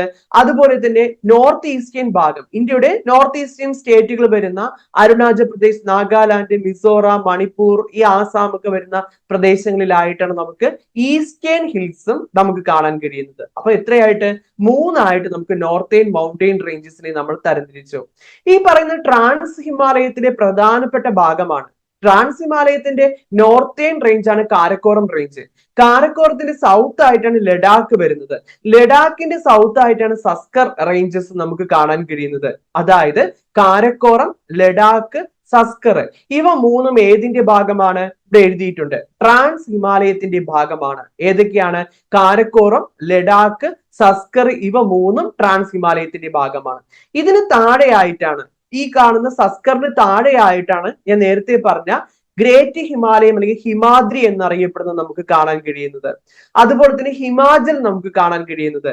അതുപോലെ ഈ ഗ്രീനിലുള്ള ശിവാലിക് നമുക്ക് കാണാൻ കഴിയുന്നത്. എന്തുകൊണ്ട് ഹിമാദ്രിയെ ഗ്രേറ്റ് ഹിമാലയം എന്ന് വിളിക്കാൻ കാരണമെന്ന് ചോദിച്ചാൽ, ഈ കാണുന്ന മൗണ്ടെയിൻ റേഞ്ചസിൽ ഏറ്റവും ഉയരം കൂടുതൽ ഗ്രേറ്റ് ഹിമാലയം എന്നറിയപ്പെടുന്ന ഹിമാദ്രിക്കാണ്. ഏറ്റവും ഉയരം കൂടുതലാണ് ഗ്രേറ്റ്, അതായത് ഏകദേശം 6100 മീറ്റർ ആണ് വരുന്നത്. ട്രാൻസ് ഹിമാലയത്തിനെ സംബന്ധിച്ചിടത്തോളം 3000 മീറ്റർ, സമുദ്രനിരപ്പിൽ നിന്ന് 3000 മീറ്റർ ആണ് ഉയരമായിട്ട് പറയുന്നത്. അതേസമയം ഗ്രേറ്റ് ഹിമാലയത്തിനെ സംബന്ധിച്ച് 6100 വരുന്നുണ്ട്. പിന്നെ ഇങ്ങോട്ട് ഹിമാചലിലേക്ക് എത്തുമ്പോൾ 3500-നകത്താണ് ഹിമാചൽ എത്തുന്നത്. ശിവാലിക്ക് അതിനും കുറവാണ് ഉള്ളത്. അപ്പം പ്രോമിനന്റ് പീക്കുകളായിട്ട് മൗണ്ട് എവറസ്റ്റ്, ധൗളഗിരി, നന്ദാദേവി, ഇതൊക്കെ നമുക്ക് കാണാൻ കഴിയുന്നത് എവിടെയാണ്? ഹിമാദ്രി അല്ലെങ്കിൽ ഗ്രേറ്റ് ഹിമാലയത്തിലാണ് നമുക്ക് കാണാൻ കഴിയുന്നത്. അതുകൂടി ഒന്ന് നോട്ട് ചെയ്യുക. അപ്പൊ ഈ കാരക്കോറം റേഞ്ചസിന്റെ കിഴക്കൻ ഭാഗത്തായിട്ട്, കാരക്കോറത്തിന്റെ ഭാഗമായിട്ട് തന്നെ കിഴക്കോട്ട്, അതായത് ടിബറ്റൻ ഭാഗത്തായിട്ട് നമുക്ക് കാണാൻ കഴിയുന്ന ഒരു ലേക്കാണ് ഏത് പേരിൽ അറിയപ്പെടുന്നത്? മാനസ സരോവർ ലേക്ക് എന്നറിയപ്പെടുന്നത്. പേര് കേട്ടപ്പോൾ തന്നെ മനസ്സിലായി, കൈലാസ് മൗണ്ടെയിൻ റേഞ്ചസിലെ മാനസ സരോവർ ലേക്കിൽ വെച്ചാണ് ആര് ഒറിജിൻ ചെയ്യുന്നത്? നമ്മുടെ ഇൻഡസ് ഒറിജിൻ ചെയ്യുന്നത്, അല്ലെ? ഇൻഡസ് ഒറിജിൻ ചെയ്യുന്നത്. അപ്പൊ ഇൻഡസ് എന്ന് പറയുന്നത് ഹിമാലയൻ റിവറിനെ എന്ന് പറയുന്നതിനേക്കാളും നല്ലത് ഇൻഡസ് ഒരു ട്രാൻസ് ഹിമാലയൻ റിവർ ആണ്. ഇൻഡസ് എന്തൊരു എക്സാമ്പിൾ ആണ്? ഒരു ട്രാൻസ് ഹിമാലയൻ റിവർ ആണ്. ഏതെന്ന് പറയുന്നത്? ഇൻഡസ്. നിലവിൽ ഇൻഡസ് ലഡാക്കിൽ ലേ എന്ന് പറയുന്ന പട്ടണത്തിൽ കൂടി മാത്രമാണ് എന്ത് ചെയ്യുന്നത്? ഒഴുകുന്നത്, അല്ലെ? അപ്പൊ നമുക്കറിയാം മാനസ സരോവർ എന്ന് പറയുന്നത് കാരക്കോറത്തിന്റെ ഈസ്റ്റേൺ ഭാഗത്തായിട്ട് വരുന്ന കൈലാസ് മൗണ്ടെയിൻ റേഞ്ചസിൽ വെച്ചാണ് ആര് ഒറിജിൻ ചെയ്യുന്നത്? ഈ പറയുന്ന നമ്മുടെ ഇൻഡസ്. ഈ മാനസ സരോവറിന്റെ തൊട്ട് താഴെ തന്നെ മറ്റൊരു നമുക്ക് ഒരു പ്രധാനപ്പെട്ട ഒരു ലേക്ക് കൂടി കാണാൻ കഴിയും. ആ ലേക്കിനെയാണ് രേഖ അല്ലെങ്കിൽ രക്ഷസ്ഥൽ. രേഖ അല്ലെങ്കിൽ ഏത് പേരിൽ അറിയപ്പെടുന്നത്? രക്ഷസ്ഥൽ ലേക്ക് എന്നറിയപ്പെടുന്നത്. ഇവിടെ വെച്ചാണ് സത്ലജ് റിവർ ഒറിജിൻ ചെയ്യുന്നത്. ഈ സത്ലജ് പിന്നീട് എന്ത് ചെയ്യുന്നു? ഇൻഡസിലേക്ക് വന്നു ചേരുന്നു. അപ്പൊ ട്രാൻസ് ഹിമാലയൻ റിവേഴ്സ് ആണ്. സത്ലജ് എന്താണ്? ഒരു ട്രാൻസ് ഹിമാലയൻ റിവർ ആണ്. ഈ രേഖ രക്ഷസ്ഥൽ ലേക്കിന്റെ കിഴക്കൻ ഭാഗത്ത് വെച്ച് തന്നെയാണ് ആരും ഒറിജിൻ ചെയ്യുന്നത്? നമ്മുടെ ബ്രഹ്മപുത്ര ഒറിജിൻ ചെയ്ത് ഈ രീതിയിൽ ഒഴുകി ഏതാണ് നമ്മുടെ ഭൂട്ടാൻ വഴി അരുണാചൽ പ്രദേശിലെ നംജ പർവ്വതം മുറിച്ച് കടന്ന് നമ്മുടെ അരുണാചൽ പ്രദേശ്, ആസാം വഴി ബംഗ്ലാദേശിലേക്ക് പ്രവേശിക്കുന്നത്. അപ്പൊ ഇവര് 3 പേരും ട്രാൻസ് ഹിമാലയം റിവേഴ്സ് ആയിട്ട് പറയാം. ആരൊക്കെയാണ്? ഇൻഡസ്, സത്ലജ്, ബ്രഹ്മപുത്ര. ഇവർ എന്താണ്? ട്രാൻസ് ഹിമാലയം റിവേഴ്സ് ആണ്. അപ്പൊ കാരക്കോറം റേഞ്ചസിന്റെ ഈസ്റ്റേൺ ഭാഗത്തായിട്ട് കാണുന്ന കൈലാസ് മൗണ്ടെയിൻ റേഞ്ചസിൽ നിന്നുമാണ് മാനസ സരോവർ, കൈലാസ് മൗണ്ടെയിൻ റേഞ്ചസിലെ മാനസ സരോവർ ലേക്കിൽ നിന്നുമാണ് ആര് ഒറിജിൻ ചെയ്യുന്നത്? ഈ പറയുന്ന നമ്മുടെ സിന്ധു അല്ലെങ്കിൽ ഇൻഡസ് ഒറിജിൻ ചെയ്യുന്നത്. ഇവിടെ ഓർക്കേണ്ടത് നോർത്തേൺ മൗണ്ടെയിൻ റേഞ്ചസ് അല്ലെങ്കിൽ ഹിമാലയൻ റിവേഴ്സ് എന്ന് നമ്മൾ വിളിക്കപ്പെടുന്ന ഈ നദികളിൽ ഒരൊറ്റ നദി മാത്രമാണ് അറേബ്യൻ സീയിൽ ഡിസ്ചാർജ് ചെയ്യപ്പെടുന്നത്, അറബിക്കടലിൽ പതിക്കുന്നത്. അതാരാണ്? നമ്മുടെ ഈ പറയുന്ന ഇൻഡസ് അല്ലെങ്കിൽ സിന്ധു ആണ്. ഈ പറയുന്ന നമ്മൾ ഇനി പഠിക്കുന്ന ഹിമാലയത്തിലേക്ക് എത്തുമ്പോൾ ഹിമാദ്രിയിൽ വെച്ച് ഒറിജിൻ ചെയ്യുന്ന ഗംഗ ആയിക്കോട്ടെ, യമുന ആയിക്കോട്ടെ, മറ്റ് ബ്രഹ്മപുത്ര ആയിക്കോട്ടെ, ഇവരൊക്കെ ഈസ്റ്റ് ഫ്ലോയിങ് റിവേഴ്സ് ആണ്, കിഴക്കോട്ട് ഒഴുകുന്ന നദികളാണ്. കിഴക്കോട്ട് ഒഴുകി ബേ ഓഫ് ബംഗാൾ ഉൾക്കടലിൽ പതിക്കുന്ന നദികളായിട്ടാണ് നമുക്ക് കാണാൻ കഴിയുന്നത്. അപ്പൊ ആ ഒരു പോയിന്റ് ഓർത്തു വെക്കുക. അപ്പൊ സത്ലജിന്റെ മറ്റൊരു പ്രത്യേകത കൂടി ഞാൻ ഇവിടെ പറയുകയാണ്. സത്ലജ് എന്ന് പറയുന്നത് ഇൻഡസിനേക്കാൾ മുന്നേ രൂപം കൊണ്ട നദിയാണ്. തുടക്കത്തിൽ ഞാൻ പറഞ്ഞു, നോർത്തേൺ മൗണ്ടെയിൻ റേഞ്ചസ് എന്ന് പറയുന്നത് ഫോൾഡിങ്ങിന്റെ ഫലമായിട്ട്, എന്തിന്റെ ഫലമായിട്ടാണ്? ഫോൾഡ്, ഇന്ത്യൻ പ്ലേറ്റ് യുറേഷ്യൻ പ്ലേറ്റും തമ്മിലുള്ള കൺവേർജൻസി, കൂട്ടിമുട്ടലിന്റെ ഫലമായിട്ടുള്ള ഫോൾഡിങ്ങിന്റെ ഫലമായിട്ടാണ് ഏത് രൂപം കൊണ്ടിരിക്കുന്നത്? ഇന്ത്യയുടെ നോർത്തേൺ മൗണ്ടെയിൻ റേഞ്ചസ് രൂപം കൊണ്ടിരിക്കുന്നു എന്ന് ഞാൻ പറഞ്ഞു കഴിഞ്ഞു. അപ്പൊ ഈ ഫോൾഡിങ് എന്ന് പറയുന്നത് നമ്മൾ ഈ പറയുന്ന സമയത്ത് നടന്നുകൊണ്ടിരിക്കുകയാണ്. അതുകൊണ്ടാണ് ഞാൻ പറഞ്ഞു ഹിമാദ്രി, നിങ്ങൾ പഠിക്കുമ്പോൾ ചിലപ്പോൾ ടെക്സ്റ്റ് ബുക്കിലേക്ക് ഹിമാദ്രിയുടെ ആവറേജ് ഓൾട്ടിറ്റ്യൂഡ് 6000 മീറ്റർ എന്നാണ് പറഞ്ഞിരിക്കുന്നത്. പക്ഷെ നമ്മുടെ പുതിയ ടെക്സ്റ്റ് ബുക്ക് പ്രകാരം അവിടെ മാറ്റം വന്നിട്ടുണ്ട്, 6100 മീറ്റർ ആയിട്ടുണ്ട്. കാരണം എന്ന് പറയുന്നത് നമ്മൾ ഈ പഠിക്കുന്ന സമയത്തും ഈ പറയുന്ന ഇന്ത്യൻ പ്ലേറ്റും യുറേഷ്യൻ പ്ലേറ്റും തമ്മിലുള്ള കൂട്ടിമുട്ടൽ, കൺവെർജൻസ്, ഫോൾഡിങ് നടന്നുകൊണ്ടേയിരിക്കുന്നു. ഇതിന്റെ ഫലമായിട്ടാണ് ഹിമാദ്രി, മൗണ്ട് എവറസ്റ്റിന്റെ ഉയരം വർദ്ധിക്കുന്നു. അവിടെ ഒരു പ്രസ്താവന രീതിയിൽ ചോദ്യം ചോദിച്ചിട്ടുണ്ട്. മൗണ്ട് എവറസ്റ്റിന്റെ ഉയരം വർദ്ധിക്കുവാനുള്ള കാരണം സ്നോഫോൾ ആണ്, ഇന്ത്യൻ പ്ലേറ്റും യുറേഷ്യൻ പ്ലേറ്റും തമ്മിലുള്ള അകന്നു പോകുന്നതാണ്, ഫോൾട്ടിംഗ് ആണ്, അല്ലെങ്കിൽ കൺവേർജൻസ് ആണ്, ഫോൾഡ് ആണ്. അങ്ങനെ പറയുകയാണെങ്കിൽ നമുക്ക് ആൻസർ ആയിട്ട് എടുക്കാൻ കഴിയുന്നത് കൺവേർജൻസും ഫോൾഡുമാണ്. ഇന്ത്യൻ പ്ലേറ്റും യുറേഷ്യൻ പ്ലേറ്റും തമ്മിലുള്ള കൺവേർജൻസും ഫോൾഡിങ്ങിന്റെ ഫലമായിട്ടാണ് മൗണ്ട് എവറസ്റ്റ് ഉൾപ്പെടെയുള്ള കൊടുമുടികളുടെ ഉയരം വർദ്ധിക്കാൻ കാരണമായിട്ട് നമുക്ക് പറയാൻ കഴിയുന്നത്. അപ്പൊ ആദ്യ സമയത്ത് രൂപം കൊണ്ട നദി, ഇന്ത്യൻ പ്ലേറ്റും യുറേഷ്യൻ പ്ലേറ്റും കൂട്ടിമുട്ടിയപ്പോൾ ആദ്യം രൂപം കൊണ്ട നദിയാണ് ഏതെന്ന് പറയുന്നത്? സത്ലജ്. അതുകൊണ്ടാണ് സത്ലജിനെ, പിന്നീടാണ് ഈ സത്ലജിലേക്ക് ഇൻഡസ് ഒഴുകി എത്തുന്നത്, അല്ലെങ്കിൽ ഇൻഡസ് രൂപം കൊള്ളുകയും പിന്നെ സത്ലജ് ഇൻഡസിന്റെ ട്രിബ്യൂട്ടറി, പോഷക നദിയായിട്ട് മാറുകയും ചെയ്യുന്നത്. അതുകൊണ്ട് തന്നെ സത്ലജിനെ നമ്മൾ എന്തെന്ന് വിളിക്കുന്നു? ഏഷ്യന്റ് റിവർ എന്ന് വിളിക്കുന്നു. അതുപോലെ തന്നെ ആന്റിസിഡന്റ് റിവർ ഓഫ് സിന്ധു, സിന്ധുവിനേക്കാൾ മുന്നേ രൂപം കൊണ്ട നദി ആയതുകൊണ്ടാണ് ഏഷ്യന്റ് റിവർ എന്നും ആന്റിസിഡന്റ് റിവർ എന്നും നമ്മൾ എന്ത് ചെയ്യുന്നത്? വിളിക്കുന്നത്. ഓക്കെ ആണോ? അപ്പൊ ഈ പോയിന്റ് കൂടി ഒന്ന് ചെയ്യുക, ഒന്ന് നോട്ട് ചെയ്ത് ഓർത്ത് വയ്ക്കുക. അപ്പൊ ഇൻഡസിനെ നമ്മൾ കണ്ടു, നമ്മൾ പഠിച്ചു വന്നത് സത്ലജിനെ കുറിച്ചും ആണ് പറഞ്ഞത്, ഇൻഡസിനെ കുറിച്ചും പറഞ്ഞു. ഇവര് രണ്ടുപേരും ട്രാൻസ് ഹിമാലയമാണ്. ഒപ്പം എന്ത്? ബ്രഹ്മപുത്രയും എന്താണ്? കിഴക്കോട്ടൊഴുകി അരുണാചൽ പ്രദേശ്, ആസാം വഴി ബംഗ്ലാദേശിലേക്ക് പ്രവേശിക്കുന്ന ബ്രഹ്മപുത്രയും ട്രാൻസ് ഹിമാലയം റിവർ ആണ്. ഇനി ഞാൻ 2 ട്രാൻസ് ഹിമാലയം റിവേഴ്സ് കൂടി പറഞ്ഞുതരാം. അവര് രണ്ടുപേരും ഇൻഡസിന്റെ ട്രിബ്യൂട്ടറി ആയിട്ട് നമുക്ക് പറയാൻ കഴിയുന്നതാണ് അവര് രണ്ടുപേരും. അതായത് ഒന്നെന്ന് പറയുന്നത് നുബ്ര റിവർ, നിങ്ങൾ കണ്ടു, സിയാച്ചിൻ ഗ്ലേസിയറിൽ വെച്ച് ഒറിജിൻ ചെയ്യുന്ന നദിയാണ്. only one river flow in Siachen glacier. Siachen ഗ്ലേസിയറിൽ കൂടി ഒഴുകുന്ന ഒരൊറ്റ നദിയാണ്, സിയാച്ചിൻ ഗ്ലേസിയറിൽ വെച്ച് ഒറിജിൻ ചെയ്യുന്ന only one റിവർ ആയിട്ട് നമ്മൾ പറയുന്നത് ആരാണ്? നുബ്ര റിവറിനെ കുറിച്ചാണ് നമ്മൾ പറയുന്നത്. നുബ്രയെ നമുക്ക് കാണാൻ കഴിയുന്നത് സിയാച്ചിൻ ഗ്ലേസിയറിലാണ് നമുക്ക് കാണാൻ കഴിയുന്നത്. ശരിക്കും പറഞ്ഞാൽ നുബ്ര ഇൻഡസിന്റെ ട്രിബ്യൂട്ടറി ആണ്. നമുക്കിവിടെ പരിശോധിക്കുമ്പോൾ കാണാൻ കഴിയും നുബ്ര ഇൻഡസിന്റെ ട്രിബ്യൂട്ടറി. പക്ഷെ ഇവിടെ ശ്രദ്ധിക്കേണ്ട കാര്യം, നമുക്ക് ഡീറ്റെയിൽഡ് ആയിട്ടൊരു ചോദ്യം ചോദിക്കുകയാണെങ്കിൽ നുബ്ര നേരിട്ട് ഇൻഡസിലേക്ക് പതിക്കുന്നില്ല. പകരം എന്താണ്? ഷയ്യോക്ക്, ഇവിടെ നിങ്ങൾക്ക് കാണാൻ കഴിയും, റെമോ എന്നറിയപ്പെടുന്ന ഗ്ലേസിയർ, സിയാച്ചിൻ ഗ്ലേസിയറിന്റെ മുകളിലുള്ള ഒരു റെമോ ഗ്ലേസിയറിൽ വെച്ചാണ് ആര് ഒറിജിൻ ചെയ്യുന്നത്? ഷയ്യോക്ക് എന്ന് പറയുന്ന റിവർ ഒറിജിൻ ചെയ്യുന്നത്. ഈ നദി അവസാനം എവിടെ എത്തിച്ചേരുന്നുണ്ട്? നമ്മുടെ സിയാച്ചിൻ ഗ്ലേസിയറിൽ എത്തിച്ചേരുന്നുണ്ട്. ഈ സിയാച്ചിൻ ഗ്ലേസിയറിൽ എത്തിച്ചേരുന്ന ഈ നദിയിലേക്ക് ആര് പതിക്കുന്നു? നുബ്ര ഡിസ്ചാർജ് ചെയ്യപ്പെടുന്നു. അപ്പൊ ശരിക്കും നുബ്ര ഷയ്യോക്കിൽ ഡിസ്ചാർജ് ചെയ്തിട്ട് പിന്നെ ഷയ്യോക്ക് ആണ് ആരിലേക്ക് പതിക്കുന്നത്? ഇൻഡസിലേക്ക് പതിക്കുന്നത്. അപ്പം നുബ്രയും ഷയ്യോക്കും നമ്മൾ രണ്ട് കാര്യങ്ങൾ കൂടി പഠിച്ചു. നുബ്രയും ഷയ്യോക്കും ആരുടെ ട്രിബ്യൂട്ടറി ആണ്? ഇൻഡസിന്റെ ട്രിബ്യൂട്ടറി ആയിട്ട് പറയാം. ഇനി ഇവിടെ നമ്മൾ ശ്രദ്ധിക്കാൻ പോകുന്ന ഒരു കേസ് എന്ന് പറയുന്നത്, ഈ പറയുന്ന സിയാച്ചിൻ ഗ്ലേസിയർ എന്ന് പറയുന്നത് കാരക്കോറത്തിന്റെ അല്ലെങ്കിൽ കാരക്കോറത്തിന്റെ ഈസ്റ്റേൺ ഭാഗത്ത് നിന്ന് മാറി ജസ്റ്റ് നമുക്ക് കുറച്ച് ഇങ്ങോട്ട് മാറുമ്പോൾ നമുക്ക് കാണാൻ കഴിയുന്നതാണ് സിയാച്ചിൻ ഗ്ലേസിയർ എന്ന് പറയുന്നത്. ലഡാക്ക് റേഞ്ചസിന്റെയൊക്കെ മുകളിലായിട്ട് നമുക്ക് കാണാൻ കഴിയുന്ന ഭാഗമാണ് ഈ സിയാച്ചിൻ ഗ്ലേസിയർ എന്ന് പറയുന്നത്.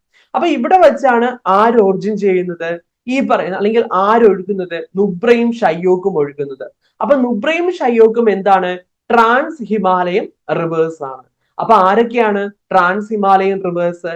ഇൻഡസ് ഉണ്ട്, അതുപോലെ തന്നെ സത്ലജ് ഉണ്ട്, അതുപോലെ തന്നെ ബ്രഹ്മപുത്രയുണ്ട്, അതുപോലെ തന്നെ ഇപ്പൊ നമ്മൾ പഠിച്ച ഇൻഡസിന്റെ പ്രധാനപ്പെട്ട രണ്ട് കുഞ്ഞു പോഷക നദികളായ നുബ്ര സിയാച്ചിൻ ഗ്ലേസിയറിൽ കൂടിയാണ് ഒഴുകുന്നത്. Only one river originated in Siachen glacier, Nubra ആരിലേക്ക് വന്ന് പതിക്കുന്നു?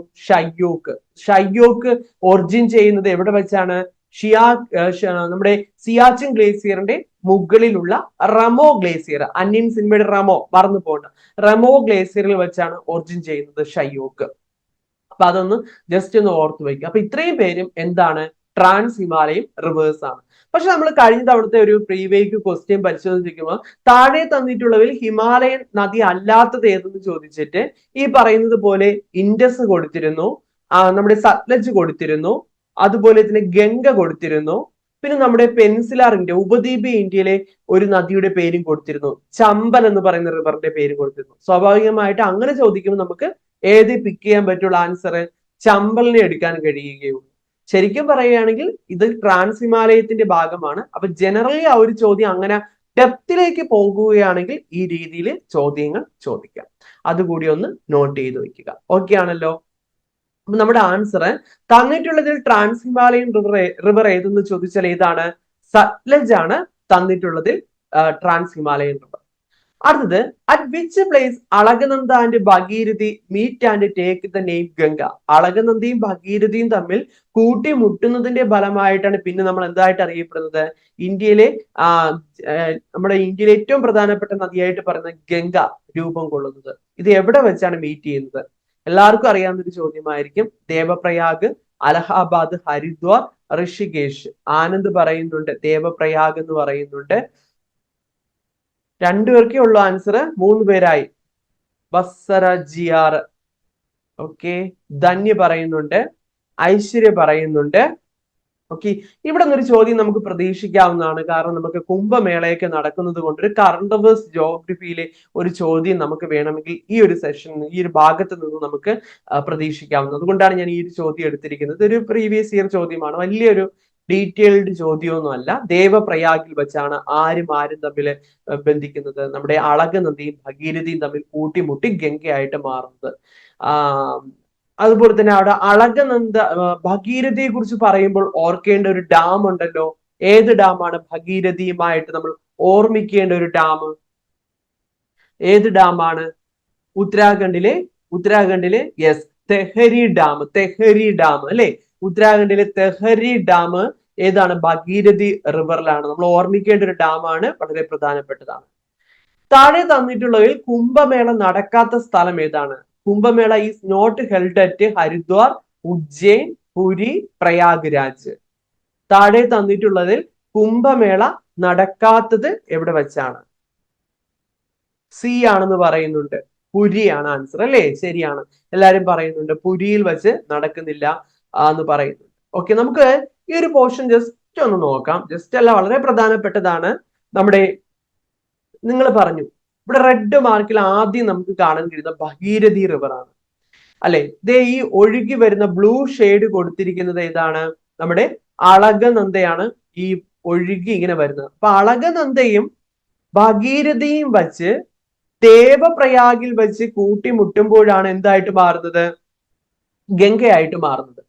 ഗംഗ സമതല പ്രദേശത്തിലേക്ക്, ഉത്തരാഖണ്ഡ് എന്ന് പറയുന്നത് നമുക്കറിയാം റേഞ്ചസ് ആണ്, അവിടെ നിന്ന് സമതല പ്രദേശത്തിലേക്ക് പ്രവേശിക്കുന്നത്, നിരപ്പായ പ്രദേശത്തിലേക്ക് എത്തിച്ചേരുന്ന, പർവ്വതത്തിൽ നിന്ന് പുറത്തേക്ക് കടക്കുന്നത് എവിടെയെന്ന് ചോദിച്ചാൽ എവിടെ വെച്ചാണ്?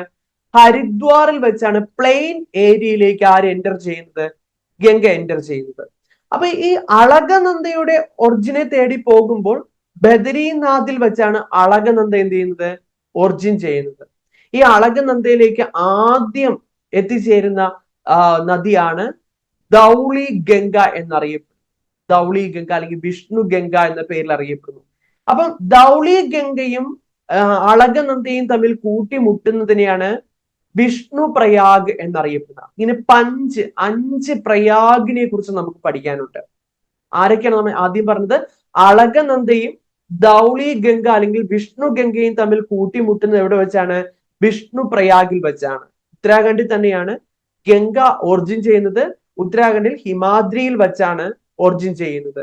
ഹിമാദ്രി നമുക്കറിയാം ഹിമാലയത്തിന്റെ നോർത്തേൺ മോസ്റ്റ് റേഞ്ച് ആണ്, ഏറ്റവും ഉയരം കൂടിയ ഭാഗമാണ്. ഇനി അടുത്തത് നന്ദപ്രയാഗിൽ വെച്ചാണ് നന്ദാകിനി എന്ത് ചെയ്യുന്നത്, നന്ദാകിനിയും അളകനന്ദയും തമ്മിൽ മീറ്റ് ചെയ്യുന്നത്. നന്ദാകിനിയും അളകനന്ദയും തമ്മിൽ കൂട്ടിമുട്ടുന്നത് എവിടെ വെച്ചാണ്? നന്ദപ്രയാഗിൽ വെച്ചാണ്. അത് പഠിക്കാൻ എളുപ്പമാണ്. അടുത്തത് പിണ്ടാർ ഗംഗ എന്നറിയപ്പെടുന്നത് ഏതാണ്? പിണ്ടാർ ഗംഗ എന്നറിയപ്പെടുന്നത്, പിണ്ടാർ ഗംഗ എന്നറിയപ്പെടുന്നത് കർണപ്രയാഗിൽ വെച്ച് ആരുമായിട്ട് കൂട്ടിമുട്ടുന്നു? അളകനന്ദയുമായിട്ട് കൂട്ടിമുട്ടുന്നു കർണപ്രയാഗിൽ വെച്ച്. അടുത്തത് രുദ്രപ്രയാഗിൽ വെച്ചാണ് മന്ദാകിനി റിവർ അളകനന്ദയുമായിട്ട് കൂട്ടിമുട്ടുന്നത്. രുദ്രപ്രയാഗിൽ വെച്ചാണ് മന്ദാകിനി റിവർ അളകനന്ദയുമായിട്ട് കൂട്ടിമുട്ടുന്നത്. ഇവിടെയാണ് ഈ മന്ദാകിനിയുമായി ബന്ധപ്പെട്ടാണ് കേദർനാഥ് എന്ന് പറയുന്ന സ്ഥലം വരുന്നത്. അതുപോലെ തന്നെ മന്ദാകിനിയുമായി ബന്ധപ്പെട്ട് മറ്റൊരു കാര്യം കൂടി പറയാം. നമ്മുടെ ഗംഗോത്രിയിൽ വെച്ച് ഒറിജിൻ ചെയ്യുന്ന മറ്റൊരു റിവർ എന്ന രീതിയിലും ചില എക്സാമിന് ചോദിക്കാറുണ്ട്. അത് മന്ദാകിനിയാണ്. അതായത് ഭഗീരഥി ഒറിജിൻ ചെയ്യുന്നത് ഉത്തരാഖണ്ഡിലെ ഗംഗോത്രിയിൽ വെച്ചാണ്. അത് നമ്മൾ പഠിച്ചിട്ടുണ്ട്. അതേസമയം കേദർനാഥിൽ വച്ച് ഒഴുകി വരുന്ന മന്ദാകിനിയും തൊട്ടടുത്ത് ഗംഗോത്രിയുടെ തൊട്ടടുത്തായിട്ട് ഭഗീരഥി അല്ലാതെ മറ്റൊരു റിവർ കൂടി ഗംഗോത്രിയിൽ വെച്ച് ഒറിജിൻ ചെയ്യുന്നു. അത് ഏതെന്ന് ചോദിച്ചാൽ മന്ദാകിനിയാണ്. ഇത്രയും നദികൾ ചേർന്ന് അവസാനം ദേവപ്രയാഗിൽ വെച്ച് അളകനന്ദയും ഭഗീരഥിയും തമ്മിൽ കൂട്ടിമുട്ടുമ്പോൾ എന്തായിട്ട് മാറുന്നു? ഗംഗയായിട്ട് മാറുന്നു. ഇതാണ് പഞ്ച് പ്രയാഗ് എന്ന് പറയുന്നത്. ഇത് എഴുതി വെച്ചതിനൊന്ന് പഠിച്ചു വെക്കുക, കാരണം ഈ ഒരു ഭാഗം നമുക്ക് പ്രധാനപ്പെട്ടതാണ്. ഇനി അടുത്തത് ഉജ്ജയിനി. നമ്മളെ ക്വസ്റ്റ്യന്റെ പ്രീവിയസ് ആ ചോദ്യത്തിൽ തന്നെ നിന്ന് അടുത്തൊരു ചോദ്യം ഉണ്ടാക്കാൻ പറ്റുന്നുണ്ട്. Ujjaini situated on the bank of which river? Ujjaini നമുക്ക് എവിടെയാണ് കാണാൻ കഴിയുന്നത്? ഏത് നദിക്കരയിലാണ് ഉജ്ജയിനി വരുന്നത്? ഉജ്ജയിനി ഏത് നദിക്കരയിലാണ്? Kshipra. Ujjayini is located on the bank of river Kshipra. Ujjayini Madhya Pradesh ആണ്. Is one of the holy city in India. Kshipra ആരുടെ ട്രിബ്യൂട്ടറി ആണ്? ക്ഷിപ്ര ചമ്പൽ റിവറിന്റെ ട്രിബ്യൂട്ടറി ആണ്. ചമ്പൽ വളരെ പ്രധാനപ്പെട്ടതാണ്. അതിന്റെ ഒരു പ്രീവിയസ് ഇയർ ചോദ്യം നമ്മൾ നോക്കാൻ പോകുന്നുമുണ്ട്. ക്ഷിപ്ര ആരുടെ പോഷക നദിയാണ്? ചമ്പലാണ്. ക്ഷിപ്രയെ നമുക്ക് കാണാൻ കഴിയുന്ന മധ്യപ്രദേശിലാണ്. ഉജ്ജയിനി എന്ന് പറയുന്ന സിറ്റി എവിടെയാണ്? ഈ പറയുന്ന ക്ഷിപ്രയുടെ തീരത്താണ്. യമുന നദി, ആഗ്ര പട്ടണം. നമുക്ക് റിവർ ആൻഡ് സിറ്റി ഇമ്പോർട്ടന്റ് ആണ്. ആഗ്ര പട്ടണം ഏത് നദിക്കരയിലാണ്? യമുനയുടെ തീരത്താണ്. അതുപോലെ തന്നെ ഹരിദ്വാർ, ഭഗൽപൂർ, കാൺപൂർ, പാട്ന, വാരണാസി ഇതൊക്കെ എവിടെയാണ്? ഗംഗയുടെ തീരത്താണ്. ചമ്പല് നമ്മളിനി പഠിക്കും. കോട്ട, ഗോളിയോർ ഇത് രണ്ടും ചമ്പലിന്റെ തീരത്താണ്. തപി അല്ലെങ്കിൽ താപ്തി എന്ന് വിളിക്കുന്ന പടിഞ്ഞാറോട്ട് ഒഴുകുന്ന നദിയാണ്, അറബിക്കടലിൽ പതിക്കുന്ന നദിയാണ് സൂറത്ത് സിറ്റി. ഗുജറാത്തിലെ സൂറത്ത് സിറ്റി തപി അല്ലെങ്കിൽ താപ്തി നദി. ക്ഷിപ്ര, ഉജ്ജയിനി നമ്മൾ പഠിച്ചു. നർമ്മദ ഗുജറാത്തിൽ നമുക്ക് കാണാൻ കഴിയുന്നുണ്ട്. ജബൽപൂർ, വഡോദര, ഭറൂച്ച് എന്നിവ നർമ്മദയുടെ തീരത്താണ്. നേരത്തെ നമ്മൾ പഠിച്ചു ജലം റിവറിനെ കുറിച്ച് ഞാൻ പറഞ്ഞു. ശ്രീനഗർ സിറ്റി, കാശ്മീർ വാലി ജലം റിവറിലാണ്. ഇനി വിജയവാഡ, സംഗ്ലി കൃഷ്ണയുടെ തീരത്താണ് വിജയവാഡ നഗരം വരുന്നത്. ഇതൊന്ന് ജസ്റ്റ് ഒന്ന് ഓർത്ത് നല്ല രീതിയിൽ പഠിച്ചു വെക്കുക. റിവർ ആൻഡ് സിറ്റീസ് എന്ന് പറയുന്നത് കൂടി ഒന്ന് നോക്കി വെക്കുക. മിക്കവാറും അവിടെ നിന്ന് ചോദ്യങ്ങൾ ചോദിക്കുന്ന ഒരു മേഖലയാണ്. അത് സ്കിപ്പ് ചെയ്ത് കളയരുത്. അപ്പൊ അടുത്തത് എന്റെ ഒരു question, where does the Chambal river originate? ചമ്പലിന് വളരെയധികം പ്രത്യേകതയുണ്ട്. നമ്മുടെ ഗംഗയുമായി ബന്ധപ്പെടുത്തി നമുക്ക് പറയാവുന്നതാണ്. ചമ്പലിനെ കുറിച്ച് ഇപ്പൊ നിങ്ങൾക്ക് ഏകദേശം ഒരു ഐഡിയ കിട്ടി. കോട്ട, രാജസ്ഥാനിലെ കോട്ട, ഗോളിയോർ. അപ്പൊ തന്നെ മനസ്സിലായി രാജസ്ഥാനിൽ കൂടി ഒഴുകുന്ന നദിയാണ് ചമ്പല്. പിന്നെ ഞാൻ പറഞ്ഞു ക്ഷിപ്രയാണ് ചമ്പലിന്റെ മറ്റൊരു പ്രധാനപ്പെട്ട പോഷക നദിയായിട്ട് ഞാൻ പറഞ്ഞിട്ടുണ്ട്. അടുത്ത ക്വസ്റ്റ്യൻ ഇതായിരുന്നു, where does the Chambal river originate? എവിടെ വച്ചാണ് ചമ്പൽ റിവർ ഒറിജിനേറ്റ് ചെയ്യപ്പെടുന്നു എന്നാണ് ചോദ്യം. Where does Chambal river originate? Answer ചെയ്യാമോ? ഭിന്ദ്, രത്ലാം, ജൻവ, ഉജ്ജയിനി. ചമ്പൽ റിവറിനെ ശരിക്കും ധർമ്മവതി അല്ലെങ്കിൽ ചർമ്മവതി എന്ന പേരിലൊക്കെ അറിയപ്പെടുന്നുണ്ട്. അതുപോലെ തന്നെ ഇത് നിങ്ങൾ കേട്ടിട്ടുണ്ടോ, മോ എന്നറിയപ്പെടുന്ന മധ്യപ്രദേശിലെ ജൻപോ ഹിൽസിലെ മോ എന്ന് പറയുന്ന സ്ഥലത്ത് വെച്ചാണ് ഒറിജിൻ ചെയ്യുന്നത്. നമ്മുടെ റാങ്ക് ഫയലിലും ഒക്കെ തന്നെ ഈ ഒരു പേരാണ് കൊടുത്തിരിക്കുന്നത്. നമുക്ക് PSCയിലും ചോദിക്കുന്ന MHOW മോ, മധ്യപ്രദേശിലെ മൗ വച്ചാണ് ആര് ഒറിജിൻ ചെയ്യുന്നത്? ചമ്പല് ഒറിജിൻ ചെയ്യുന്നത്. ഇവിടെ സി ആണെന്ന് പറയുന്നുണ്ട്. അപ്പൊ എല്ലാവരും പഠിച്ചു. ഓക്കെ, ഇനി ഏറ്റവും വലിയൊരു പ്രത്യേകത എന്ന് പറയുന്നത് നമ്മുടെ ഗംഗയുടെ വെസ്റ്റേൺ മോസ്റ്റ് ട്രിബ്യൂട്ടറി, ഗംഗയുടെ ഏറ്റവും ലാർജസ്റ്റ് ആയ ഒരു വെസ്റ്റേൺ മോസ്റ്റ് ട്രിബ്യൂട്ടറി ആയിട്ട് നമുക്ക് പറയാൻ കഴിയുന്നത്, ഇത് ഞാൻ ഇപ്പൊ വരയ്ക്കുന്നത് ഗംഗയാണ്. ഗംഗയുടെ വെസ്റ്റേൺ മോസ്റ്റ് ട്രിബ്യൂട്ടറി ആയിട്ട് നമുക്ക് പറയാൻ കഴിയുന്നതാണ് ഏതെന്ന് പറയുന്നത്? യമുന റിവർ എന്ന് പറയുന്നത്. ഈ യമുന റിവർ ഉത്തരാഖണ്ഡിലെ യമുനോത്രിയിൽ വച്ചാണ് എന്ത് ചെയ്യുന്നത്? യമുനോത്രിയിൽ വച്ച് ഒറിജിൻ ചെയ്യുന്നു. അപ്പൊ യമുന ഉത്തരാഖണ്ഡിൽ കൂടി ഒഴുകുന്നുണ്ട്. ഉത്തരാഖണ്ഡിന് നേരെ ഇത് ഹരിയാനയിലേക്ക് എത്തിച്ചേരുന്നുണ്ട്. അപ്പൊ ഇതിന്റെ ഇടയിൽ ഹിമാചൽ പ്രദേശിന്റെ അതിർത്തിയിൽ കൂടി നമുക്ക് ഒഴുകുന്നതായിട്ട് കാണാൻ കഴിയും. അതങ്ങനെ എക്സാമിന് ഇല്ല. ഉത്തരാഖണ്ഡ്, ഹരിയാന, ഹരിയാനയിൽ നിന്ന് നേരെ ഇത് നമ്മൾ കണ്ടു. ആഗ്ര പട്ടണത്തെ കുറിച്ച് നമ്മൾ പറഞ്ഞു. ഡൽഹിയിലേക്ക് എത്തുന്നുണ്ട്. യൂണിയൻ ടെറിട്ടറി ഡൽഹിയിൽ കൂടി ഒഴുകുന്നുണ്ട്. ആഗ്ര പട്ടണം യമുനയുടെ തീരത്താണ് നമ്മൾ പറഞ്ഞു. അതിനുശേഷം ഇത് നേരെ എത്തിച്ചേരുന്നത് നമ്മുടെ ഉത്തർപ്രദേശിലേക്ക് യമുന എത്തിച്ചേരുന്നുണ്ട്. ഉത്തർപ്രദേശിലെ അലഹാബാദിൽ വെച്ചാണ് ഗംഗയും യമുനയും തമ്മിൽ എന്ത് ചെയ്യുന്നത്? മീറ്റ് ചെയ്യുന്നത്. ഗംഗയും യമുനയും തമ്മിൽ കൂട്ടിമുട്ടുന്നത് എവിടെ വെച്ചാണ്? ഉത്തർപ്രദേശിലെ അലഹാബാദിൽ വെച്ചാണ് കൂട്ടിമുട്ടുന്നത്. ഇതിനെയാണ് നമ്മൾ എന്തെന്ന് വിളിക്കുന്നത്? പ്രയാഗ് രാജ് എന്ന് വിളിക്കപ്പെടുന്നത്. ഈ യമുനയുടെ പ്രധാനപ്പെട്ട പോഷക നദിയാണ് ഏത് യമുനയാണ്? നമ്മുടെ ഇവിടെ ഇങ്ങനെ നോക്കുമ്പോൾ ഇത് ഗംഗയാണ്. ഈ ഗംഗയുടെ western most tributary, western most, നോക്കൂ ഇങ്ങോട്ട് പോകുന്നത് പടിഞ്ഞാറൻ ഭാഗമല്ലേ. ഇനി ഗംഗയുടെ ഏറ്റവും പടിഞ്ഞാറ് നിന്ന് രൂപം കൊണ്ട് വരുന്ന നദി വെസ്റ്റേൺ മോസ്റ്റ് ട്രിബ്യൂട്ടറി എന്ന് ചോദിച്ചാൽ ആര് തന്നെയാണ്? യമുനയാണ്. ഗംഗയുടെ ഏറ്റവും വലിയ ട്രിബ്യൂട്ടറി എന്ന് ചോദിച്ചാൽ ആരും കണ്ണുടച്ച് എഴുതും, അത് യമുനയാണ്. പക്ഷെ ഗംഗയുടെ വെസ്റ്റേൺ മോസ്റ്റ് ട്രിബ്യൂട്ടറി എന്ന് ചോദിച്ചാൽ എല്ലാവരും ജസ്റ്റ് ഒന്ന് ആലോചിച്ചിട്ടേ ഉത്തരം എഴുതുകയുള്ളൂ. അത് കണ്ടല്ലോ ഇപ്പൊ വെസ്റ്റേൺ മോസ്റ്റ് ട്രിബ്യൂട്ടറി. എടാ, ഈ യമുനയുടെ ഏറ്റവും വലിയ ട്രിബ്യൂട്ടറി ആണ് ടോൺസ് എന്ന് പറയുന്ന റിവർ. യമുനയുടെ ഏറ്റവും വലിയ ട്രിബ്യൂട്ടറി ആണ് ഏതെന്ന് പറയുന്നത്? TONS, ടോൺസ് എന്ന് പറയുന്നത് യമുനയുടെ ഏറ്റവും വലിയ ട്രിബ്യൂട്ടറി ആയിട്ടാണ് നമുക്ക് പറയാൻ കഴിയുന്ന ടോൺ നദി. ടോൺസ് യമുനയുടെ ഏറ്റവും വലുതാണ് ഏത്? ടോൺസ് റിവർ എന്ന് പറയുന്നത്. ഓക്കെ ആണല്ലോ. ഇനി നമ്മൾ ശ്രദ്ധിക്കുന്നത് നിങ്ങൾ ഇവിടെ കണ്ടു കാണും, അതായത് നമ്മുടെ പെനിൻസുലാർ ഇന്ത്യ എന്ന് പറയുന്നത്, പെനിൻസുലാർ ഇന്ത്യയുടെ ഭാഗമായിട്ടുള്ള ഒരു വെസ്റ്റേൺ ഭാഗത്തേക്ക് നമുക്ക് പോകുമ്പോൾ നമുക്ക് മാൾവ പ്ലേറ്റ്യൂസിനെ കാണാൻ കഴിയും, സെൻട്രൽ ഹൈലാൻഡിന്റെ ഭാഗമായിട്ട്.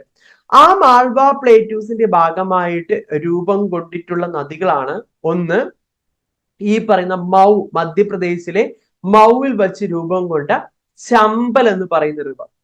ചമ്പൽ, സിന്ധ്, ബെത്വ, അതുപോലെ തന്നെ കെൻ, ഇത്രയും നദികള് ആരൊക്കെയാണ്? ഓർഡറിൽ തന്നെ പഠിച്ചു വെക്കുക. ചമ്പൽ, സിന്ധ്, ബെത്വ, കെൻ, ഈ 4 നദികളും യമുനയുടെ ട്രിബ്യൂട്ടറി ആണ്. യമുനയുടെ എവിടെ നിന്നുള്ള ട്രിബ്യൂട്ടറി ആണ്? പെനിൻസുലാർ ഇന്ത്യയിൽ നിന്നുള്ള ട്രിബ്യൂട്ടറി ആണ്. അതായത് നോർത്തേൺ പ്ലെയിനിന്റെ താഴെയാണ് ഏത് വരുന്നത്? സെൻട്രൽ ഹൈലാൻഡ് എന്ന് പറയുന്ന ഭാഗം, മധ്യ ഉന്നത തടം എന്ന് പറയുന്ന ഭാഗം. ഈ സെൻട്രൽ ഹൈലാൻഡും ഡെക്കാൻ പ്ലേറ്റും കൂടി ചേർന്നാണ് നമുക്ക് ഇത് ഈ രീതിയിൽ നമുക്ക് കാണാൻ കഴിയുന്നത്. അതായത് പെനിൻസുലാർ ഇന്ത്യയുടെ നോർത്തേൺ ഭാഗമാണ് സെൻട്രൽ ഹൈലാൻഡ്. അതിന്റെ പടിഞ്ഞാറൻ ഭാഗമായിട്ട് വരുന്ന പ്രദേശം, മാൾവ പ്ലേറ്റ്യൂസിന്റെ ഒക്കെ ഭാഗമായിട്ട് വരുന്ന സത്പുര റേഞ്ചസുമായിട്ട് ബന്ധപ്പെട്ട് കിടക്കുന്ന ഒരു പ്രദേശത്താണ് ചമ്പലിന്റെ ഒറിജിൻ. മധ്യപ്രദേശിലെ മൗവിനടുത്ത് വെച്ചാണ് ചമ്പൽ എന്ത് ചെയ്യുന്നത്? ഒറിജിൻ ചെയ്യുന്നത്. അപ്പം സ്വാഭാവികമായിട്ട് യമുനയ്ക്ക് രണ്ട് രീതിയിലുള്ള ട്രിബ്യൂട്ടറീസിനെ നമുക്ക് കാണാൻ കഴിയും. ഈ ടോൺ എന്ന് പറയുന്നത് ഉത്തരാഖണ്ഡിൽ വെച്ചാണ് ഒറിജിൻ ചെയ്യുന്നത്. വർഷം മുഴുവനും വെള്ളത്താൽ സമ്പുഷ്ടമായിട്ടുള്ള ട്രിബ്യൂട്ടറിയും ആർക്കുണ്ട്? യമുനയ്ക്ക് നമുക്ക് കാണാൻ കഴിയും, അല്ലെ? ദാറ്റ് ഈസ് പെരിനിയൽ ട്രിബ്യൂട്ടറിയും നോൺ പെരിനിയൽ ട്രിബ്യൂട്ടറിയും നമുക്ക് യമുനയ്ക്ക് കാണാൻ കഴിയുന്നുണ്ട്. അതായത് പെരിനിയൽ വറ്റാത്ത നദികളാണ്, നോൺ പെരിനിയൽ എന്ന് വറ്റിപ്പോകുന്നവയാണ്. പെനിൻസുലാർ ഇന്ത്യ, ഉപദ്വീപീയ ഇന്ത്യയുടെ വെസ്റ്റേൺ ഭാഗമൊക്കെ നിങ്ങൾക്ക് ഒരു ഐഡിയ കിട്ടിക്കാണും. മിക്കവാറും വേനൽക്കാലമാകുമ്പോൾ, സമ്മർ സീസൺ ആകുമ്പോൾ ജല ദൗർലഭ്യം ഉണ്ടാകുന്ന നദികളാണ് ഈ ചമ്പൽ, സിന്ധു അല്ല, സിന്ധ്, ബെത്വ, കെൻ എന്നീ നദികളായിട്ട് നമുക്ക് പറയാൻ കഴിയുന്നത്. ഓക്കെ ആണല്ലോ. അപ്പൊ ഈ നദികൾ എന്ന് പറയുന്നത് യമുനയുടെ എവിടെ നിന്നുള്ളത്? പെനിൻസുലാർ ഇന്ത്യയിൽ നിന്നുള്ള പോഷക നദികളാണ്. അതിൽ ചമ്പല് മധ്യപ്രദേശിലാണ്. ചമ്പലിന്റെ പ്രധാനപ്പെട്ട ഒരു പോഷക നദിയെ കുറിച്ചാണ് നമ്മൾ പറഞ്ഞു വന്നത്. ആരായിരുന്നു ആ ചമ്പല്? ക്ഷിപ്ര ആരുടെയാണ്? ചമ്പലിന്റെ ഒരു പ്രധാനപ്പെട്ട അതുപോലെ തന്നെ ചമ്പലിന്റെ മറ്റൊരു പ്രധാനപ്പെട്ട പോഷക നദിയാണ് ബാനസ് എന്നും പറയാം. ബാനസ് എന്ന് പറയുന്നത് ചമ്പലിന്റെ മറ്റൊരു പ്രധാനപ്പെട്ട പോഷക നദിയാണ്, ട്രിബ്യൂട്ടറി ആണ്, അതുകൂടി ഓർക്കുക. ഇനി അടുത്തത് ബെത്വയെ കുറിച്ച് പറഞ്ഞു. ബെത്വയുമായി ബന്ധപ്പെട്ട് ഒരു പോഷക നദി, ബെത്വയുടെ ഒരു പ്രധാനപ്പെട്ട പോഷക നദിയാണ് ദശൻ. ഇത് എവിടെ എഴുതിയിട്ടുണ്ട്? ദശൻ, DHASAN. ദശൻ എന്ന് പറയുന്നത് ബെത്വയുടെ പ്രധാനപ്പെട്ട പോഷക നദിയാണ്. ഏത്? ദശൻ എന്ന് പറയുന്നത്. ഓക്കെ ആണല്ലോ. ഇനി അടുത്തത്, consider the following tributary of river Ganga. ഗംഗയുടെ 4 പോഷക നദികളുടെ പേര് തന്നിട്ടുണ്ട്: ഗന്ദക്, കോസി, ഘാഗ്ര, ഗോംതി.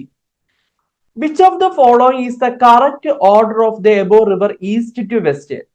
ഈ റിവറിനെ ഇതിപ്പോ ഗംഗ റിവർ ആണ് ഞാൻ വരച്ചിരിക്കുന്നത്. ഗംഗ ഉത്തരാഖണ്ഡിൽ വെച്ച് ഒറിജിൻ ചെയ്യുന്നു, ഉത്തർപ്രദേശിലേക്ക് പ്രവേശിക്കുന്നു, ബീഹാറിലേക്ക് പ്രവേശിക്കുന്നു, പിന്നെ അവസാനം വെസ്റ്റ് ബംഗാളിലേക്ക് ആര് പ്രവേശിക്കുന്നു? ഗംഗ പ്രവേശിക്കുന്നു. ഇതാണ് ഒരു ഗംഗയുടെ സ്ട്രക്ചർ ആയിട്ട് ഞാൻ ജസ്റ്റ് ഒന്ന് വരച്ചിരിക്കുന്നത്. അപ്പൊ ഈ ഗംഗയിലേക്ക് ഗന്ദകും, കോസിയും, ഗാഗ്ര, ഗോമതി, ഇങ്ങനെ കിഴക്ക് നിന്ന് പടിഞ്ഞാറോട്ട് ഗംഗയിലേക്ക് ജോയിൻ ചെയ്യുന്ന പോഷക നദികളെ ചിട്ടപ്പെടുത്താനാണ് പറഞ്ഞിരിക്കുന്നത്. East to west. ആർക്കെങ്കിലും ഐഡിയ കിട്ടുന്നുണ്ടോ? East to west. നമുക്കത് നോക്കാം. ഫസ്റ്റ് ഞാന് വിശാലമായിട്ട് ഗംഗയുടെ ആ ഒരു സ്ട്രക്ചർ നിങ്ങളുടെ മുന്നിലേക്ക് അവതരിപ്പിച്ചിട്ടുണ്ട്. കാണാൻ കഴിയുന്നുണ്ടോ? ക്ലാരിറ്റി ഉണ്ടെന്ന് വിശ്വസിക്കുന്നു അല്ലെ? നോക്കാം, നമുക്ക് ഓരോന്നായിട്ട് നോക്കാം, ഒന്ന് വിശദമായിട്ട് നോക്കാം. നമ്മുടെ ഗംഗ റിവർ സിസ്റ്റത്തെ കുറിച്ച് ഞാൻ ഗംഗ ഇങ്ങനെ വരച്ചു പോവുകയാണ്. ഗംഗ ഈ രീതിയിൽ. ഓക്കെ, ഇങ്ങനെയാണ് ഗംഗയുടെ ഒരു റെഡ് മാർക്ക് ഇട്ടിട്ടുണ്ട് ഞാൻ ഗംഗ. എടാ, ആദ്യം നമുക്കിവിടെ കാണാൻ കഴിയുന്ന ഒരാളാണ് രാമഗംഗ എന്ന് പറയുന്നത്. രാമഗംഗ ഉത്തരാഖണ്ഡിൽ വെച്ചാണ് രാമഗംഗ ഒറിജിൻ ചെയ്ത് കനോജിൽ വെച്ച് ഗംഗയുമായിട്ട് കൂട്ടിമുട്ടുന്നു. കനോജ് ചോദിച്ചിട്ടുണ്ട്. എടാ, നിങ്ങൾക്ക് അറിയാം, രാമഗംഗ നിങ്ങൾ കേട്ടിട്ടുണ്ട്. ഉത്തരാഖണ്ഡിലെ ഒരു പ്രധാനപ്പെട്ട ആരാണ്? ഒരു നാഷണൽ പാർക്ക് ഉണ്ടല്ലോ, ജിം കോർബറ്റ് നാഷണൽ പാർക്കിന്റെ ഉള്ളിൽ കൂടി ഫ്ലോ ചെയ്യുന്ന റിവർ അല്ലെ? ജിം കോർബറ്റ് നാഷണൽ പാർക്കിന്റെ ഉള്ളിൽ കൂടി ഒഴുകുന്ന റിവർ എന്ന് പറഞ്ഞ് ചോദിക്കാറുണ്ട്. ആരാണ്? രാമഗംഗ. ആ രാമഗംഗ ആദ്യം നമ്മൾ കണ്ടു ഉത്തരാഖണ്ഡിൽ വെച്ച് ഒറിജിൻ ചെയ്തു. കനോജിൽ വെച്ച് ആരുമായിട്ട് മീറ്റ് ചെയ്യുന്നു?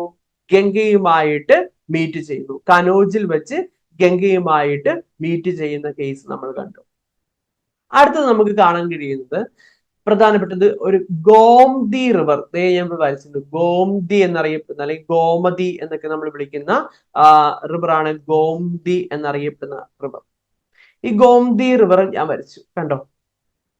നെക്സ്റ്റ് നമുക്ക് കാണാൻ കഴിയുന്നത് ഗോംതിയുടെ തൊട്ടടുത്തായിട്ട് നിങ്ങൾക്ക് കാണാൻ കഴിയും ഗാഗ്ര റിവർ. കാളി റിവർ കൂടി ജോയിൻ ചെയ്തിട്ടാണ് പിന്നെ ഗാഗ്രയായിട്ട് ഇന്ത്യയിൽ കൂടി ഒഴുകുന്നത്. ഗാഗ്ര ഞാൻ വരച്ചു. പിന്നെ അടുത്തതാണ് ഗന്ദക് എന്ന് പറയുന്ന റിവർ. ഗന്ദക് ഞാൻ വരച്ചു. പിന്നെ അടുത്തതാണ് കോസി റിവർ. കോസി കണ്ടല്ലോ, ഞാൻ നേപ്പാളിൽ വെച്ചാണ് ഒറിജിൻ ചെയ്യുന്ന, നേപ്പാളിൽ വെച്ചാണ് ആര് ഒറിജിൻ ചെയ്യുന്നത്? കോസി ഒറിജിൻ ചെയ്യുന്നത് അല്ലെ. നമുക്ക് ഇത്രയും പേരാണ് അവർ തന്നത്. ആരൊക്കെയാണ്? ആൻസർ നമുക്ക് കിട്ടി 2, 1, 3, 4. അപ്പൊ കിഴക്ക് നിന്ന് പടിഞ്ഞാറോട്ട് രണ്ട് ആരാണ്? കോസി റിവർ. കണ്ടോ, കോസിയാണ് ഏറ്റവും ഈസ്റ്റ് നിന്ന് നമുക്ക് തന്നിട്ടുള്ളതിൽ കോസി റിവർ. പിന്നെ അടുത്തത് ഏതാണ്? 1 ഗന്ധക് റിവർ. ദേ ഇവിടെ ഗന്ധക്, ദേ ഇവിടെ ഉണ്ട് ഗന്ധക് റിവർ. അത് കഴിഞ്ഞിട്ട് ഘാഗ്ര റിവറും ഗോംതി റിവറും. കണ്ടോ, ഘാഗ്ര റിവറും ഗോംതി റിവറും വന്നിട്ടുണ്ട്. ഓക്കെ ആണോ? ഇതിൽ കോസിയുടെ ഒരു പ്രത്യേകത നമുക്ക് നോക്കേണ്ടതായിട്ടുണ്ട്. കോസി നമ്മൾ നേരത്തെ പഠിച്ചു, ഇൻഡസിനേക്കാൾ മുന്നേ രൂപം കൊണ്ട, ഇൻഡസിന്റെ ആന്റിസിഡന്റ് റിവർ എന്ന് വിശേഷിപ്പിക്കുന്ന, ഇൻഡസിന്റെ ഏഷ്യൻ റിവർ എന്ന് വിശേഷിപ്പിക്കുന്ന, പൂർവകാലീന നദി എന്ന് വിശേഷിപ്പിക്കുന്നതാണ് ഏതെന്ന് പറയുന്നത്? സത്ലജ്. നമ്മൾ പഠിച്ചു കഴിഞ്ഞു. കോസി എന്ന് പറയുന്നത് ഗംഗയേക്കാൾ മുന്നേ രൂപം കൊണ്ട നദിയാണ്. അതുകൊണ്ട് തന്നെ കോസി ഗംഗയുടെ ആന്റിസിഡന്റ് ആണ്, ഗംഗയുടെ ഏഷ്യന്റ് റിവർ ആണ്.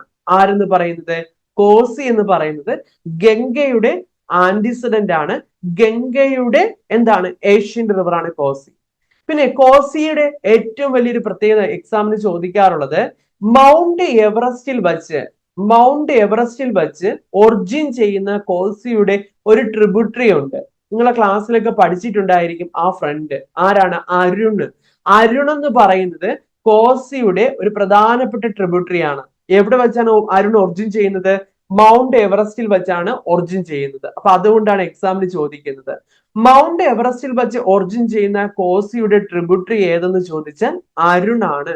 പ്രധാനമായിട്ടും നേപ്പാൾ ഹിമാലയത്തിൽ കൂടിയാണ് ഇത് ഫ്ലോ ചെയ്ത് കോസി ബീഹാറിൽ എത്തുന്നു. അടുത്ത പോയിന്റ് നിങ്ങൾക്കറിയാം, ബീഹാറിൽ പ്രളയം ഒക്കെ ഉണ്ടാക്കുന്നത് കൊണ്ട് സോറോ ഓഫ് ബീഹാറിന്റെ ദുഃഖം എന്ന് വിശേഷിപ്പിക്കുന്നു. ബീഹാർ സമതല പ്രദേശത്തിന്റെ രൂപം കൊള്ളുന്നതിന് പ്രധാനപ്പെട്ട കാരണക്കാരൻ ആര് തന്നെയാണ്? കോസി റിവർ ആണ്. കാരണം ഈ ബീഹാർ സമതല പ്രദേശം അറിയാം, കോസി വഹിച്ചു കൊണ്ടുവരുന്ന അവസാദും സെഡിമെന്റ്സും അലൂവിയലും ഒക്കെ തന്നെ ഡെപ്പോസിറ്റ് ചെയ്യുന്നതിന്റെ ഫലമായിട്ടാണ് രൂപം കൊണ്ടിരിക്കുന്നത്. ഈ കോസി ഗംഗയുമായിട്ട് കൂട്ടിമുട്ടുന്നത് പാട്നയിൽ വെച്ചാണ്. കോസി ഗംഗയുമായിട്ട് കൂട്ടിമുട്ടുന്നത് എവിടെ വെച്ചാണ്? പാട്ന ചോദിച്ചിട്ടുണ്ട്. കോസി ഗംഗയുമായിട്ട് കൂട്ടിമുട്ടുന്നത് എവിടെ വെച്ചാണ്? അത് എവിടെ എഴുതിയിട്ടുണ്ട്? പാട്നയിൽ വെച്ചാണ് കൂട്ടിമുട്ടുന്നത്. ആ ഒരു പോയിന്റ് ഓർക്കുക.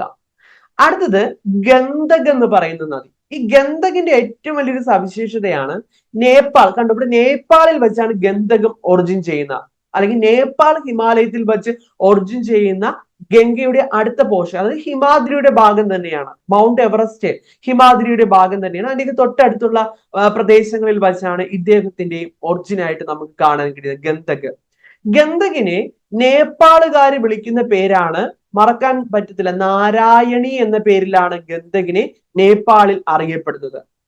ഈ തൃശൂൽ ഗംഗയും കാളി ഗന്ധക് എന്നീ ഈ രണ്ട് നദികൾ തമ്മിൽ മീറ്റ് ചെയ്യുമ്പോഴാണ് ഗന്ധകായിട്ട് മാറുന്നത്. ഗന്ധക് ബീഹാറിൽ കൂടി ഒഴുകുന്നുണ്ട്. ഇന്ത്യയിൽ ബീഹാറിൽ കൂടി ഒഴുകിയിട്ട് അടുത്തത് ഗന്ധക് ഗംഗയുമായിട്ട് മീറ്റ് ചെയ്യുന്ന സ്ഥലം നിങ്ങളിൽ എല്ലാവർക്കും അറിയാവുന്ന ഒരു സ്ഥലമാണ്. ഗന്ധക് ആരുമായിട്ടാണ്? ഗംഗയുമായിട്ട് മീറ്റ് ചെയ്യുന്ന സ്ഥലം എന്ന് പറയുന്നത് ചമ്പാരൻ, ബീഹാറിലെ ചമ്പാരൻ. ഒരിക്കലും മറക്കാൻ കഴിയില്ല PSC ഉദ്യോഗാർത്ഥികളെ സംബന്ധിച്ചിടത്തോളം ഗാന്ധിജിയുടെ ചമ്പാരൻ സത്യാഗ്രഹ അല്ലെ. അപ്പൊ അത് ഓർക്കുക. അവിടെ പോയാൽ നമുക്ക് ആരെ കാണാം? ഗന്ധകിനെ കാണാം. പക്ഷെ പാട്നയിൽ പോയാൽ നമുക്ക് ആരെ കാണാൻ പറ്റുള്ളൂ? ബീഹാറിലെ പാട്നയിൽ പോയാൽ കോസിയെ നമുക്ക് കാണാൻ കഴിയുള്ളൂ. ഗന്ധക് ചമ്പാരനിൽ കൂടിയാണ് ആരൊഴുകുന്നത്? ഗന്ധക് ഒഴുകുന്നത്. അതുകൊണ്ട് അതുകൂടി ഒഴുകുക. പിന്നെ അടുത്തത് ഗന്ധകുമായി ബന്ധപ്പെട്ട് ഓർക്കേണ്ട ഒരു പേരാണ് വാൽമീകി ദേശീയ ഉദ്യാനം. ബീഹാറിലെ ഒരു പ്രധാനപ്പെട്ട ദേശീയ ഉദ്യാനമാണ് ഏത്? വാൽമീകി ദേശീയ ഉദ്യാനം. ഇത് നമുക്ക് കാണാൻ കഴിയുന്നത് എവിടെയാണ്? ഗന്ധകിന്റെ ഇതാണ്. അപ്പൊ നമ്മൾ നേരത്തെ പറഞ്ഞു ആരാണ്? രാമഗംഗ. അവിടെ കൂടി ഒഴുകുന്ന രാമഗംഗ ഏത് ദേശീയ ഉദ്യാനം? Jim Corbett national park. Valmiki നമുക്ക് കാണാൻ കഴിയുന്ന വാൽമീകി എവിടെയാ നമുക്ക് കാണാൻ കഴിയുന്നത്? ബീഹാറിലാണ് നമുക്ക് കാണാൻ കഴിയുന്നത്. ഗന്ധക് ആണ് നമുക്ക് അവിടെ വരുന്നത്. ഓക്കെ ആണല്ലോ? അതുകൂടി ഒന്ന് ഓർത്തു വെക്കുക.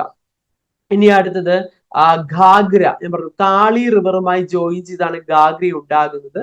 പിന്നെ ഉള്ളത് ഗോംതിയാണ്. ഘാഗ്ര, ഗോംതി, ഇത്രയും നദികളാണ് നമുക്ക് പ്രധാനമായിട്ടും ഗംഗയുമായി ബന്ധപ്പെട്ട് എക്സാമിന് മിക്കവാറും നമുക്ക് ചോദ്യങ്ങളായിട്ട് വരുന്നൊരു കേസ്. ഇനി നമ്മൾ ശ്രദ്ധിക്കേണ്ട ഒരു കാര്യം എന്ന് പറയുന്നത് ഒന്ന് നോക്കിയേ ബീഹാറിൽ എത്തുമ്പോൾ ബീഹാർ കഴിഞ്ഞിട്ട് ഗംഗ വെസ്റ്റ് ബംഗാളിലേക്ക് കടക്കുന്നു. വെസ്റ്റ് ബംഗാളിലേക്ക് കടക്കുമ്പോൾ ഗംഗ എന്ത് ചെയ്യുന്നു? ബൈഫൂർക്കേറ്റ് ചെയ്യുന്നു, രണ്ടായിട്ട് പിരിയുന്നു. ഇതിൽ ഒന്നാണ് ഹൂഗ്ലി ആയിട്ട് വെസ്റ്റ് ബംഗാളിൽ കൂടി ഒഴുകുന്നത്. ബൈഫോർക്കേറ്റ് മീൻസ് ഗംഗ രണ്ടായിട്ട് പിരിയുന്നു, പത്മയായിട്ട് ഹൂഗ്ലി ആയിട്ടും പിരിയുന്നു. ഈ ഹൂഗ്ലി ആണ് പിന്നീട് എവിടെ വെസ്റ്റ് ബംഗാളിൽ കൂടി ഒഴുകി വെസ്റ്റ് ബംഗാളിലെ ഹാൽഡിയ എന്ന് പറയുന്ന സ്ഥലത്തെത്തുകയും ഹാൽഡിയയിലാണ് നമുക്ക് കൊൽക്കത്ത പോർട്ട്. കൊൽക്കത്ത പോർട്ടൊക്കെ ഗംഗയിലാണ് പണി കഴിപ്പിച്ചിരിക്കുന്നത്. അതായത് ഇന്ത്യയില് only one river ബിൽഡ് ചെയ്തിരിക്കുന്നത് എവിടെയാണ്? Riverine port. ഇന്ത്യയിലെ ഒരൊറ്റ നദിയിലുള്ള പോർട്ടായിട്ട് നമുക്ക് പറയാൻ കഴിയുന്ന റിവറൈൻ പോർട്ടായിട്ട് നമുക്ക് പറയാൻ കഴിയുന്നത് ഏതാണ്? കൊൽക്കത്ത പോർട്ടാണ്. കൊൽക്കത്ത പോർട്ടിന്റെ രണ്ട് ഡോക്കുകളുണ്ട്. ഒന്ന് കൊൽക്കത്ത ഡോക്ക്, ഒന്ന് ഹാൽഡിയ ഡോക്ക്. ആ ഹാൽഡിയ എന്ന് പറയുന്ന സ്ഥലത്ത് വെച്ച് ഹൂഗ്ലി റിവർ, ഇനി നമുക്ക് ഗംഗ എന്ന് പറയാൻ കഴിയില്ല, ഹൂഗ്ലി റിവർ എവിടെ പതിക്കുന്നു? ബേ ഓഫ് ബംഗാളിലേക്ക് പതിക്കുന്ന കാഴ്ച നമുക്ക് കാണാൻ കഴിയുന്നുണ്ട്.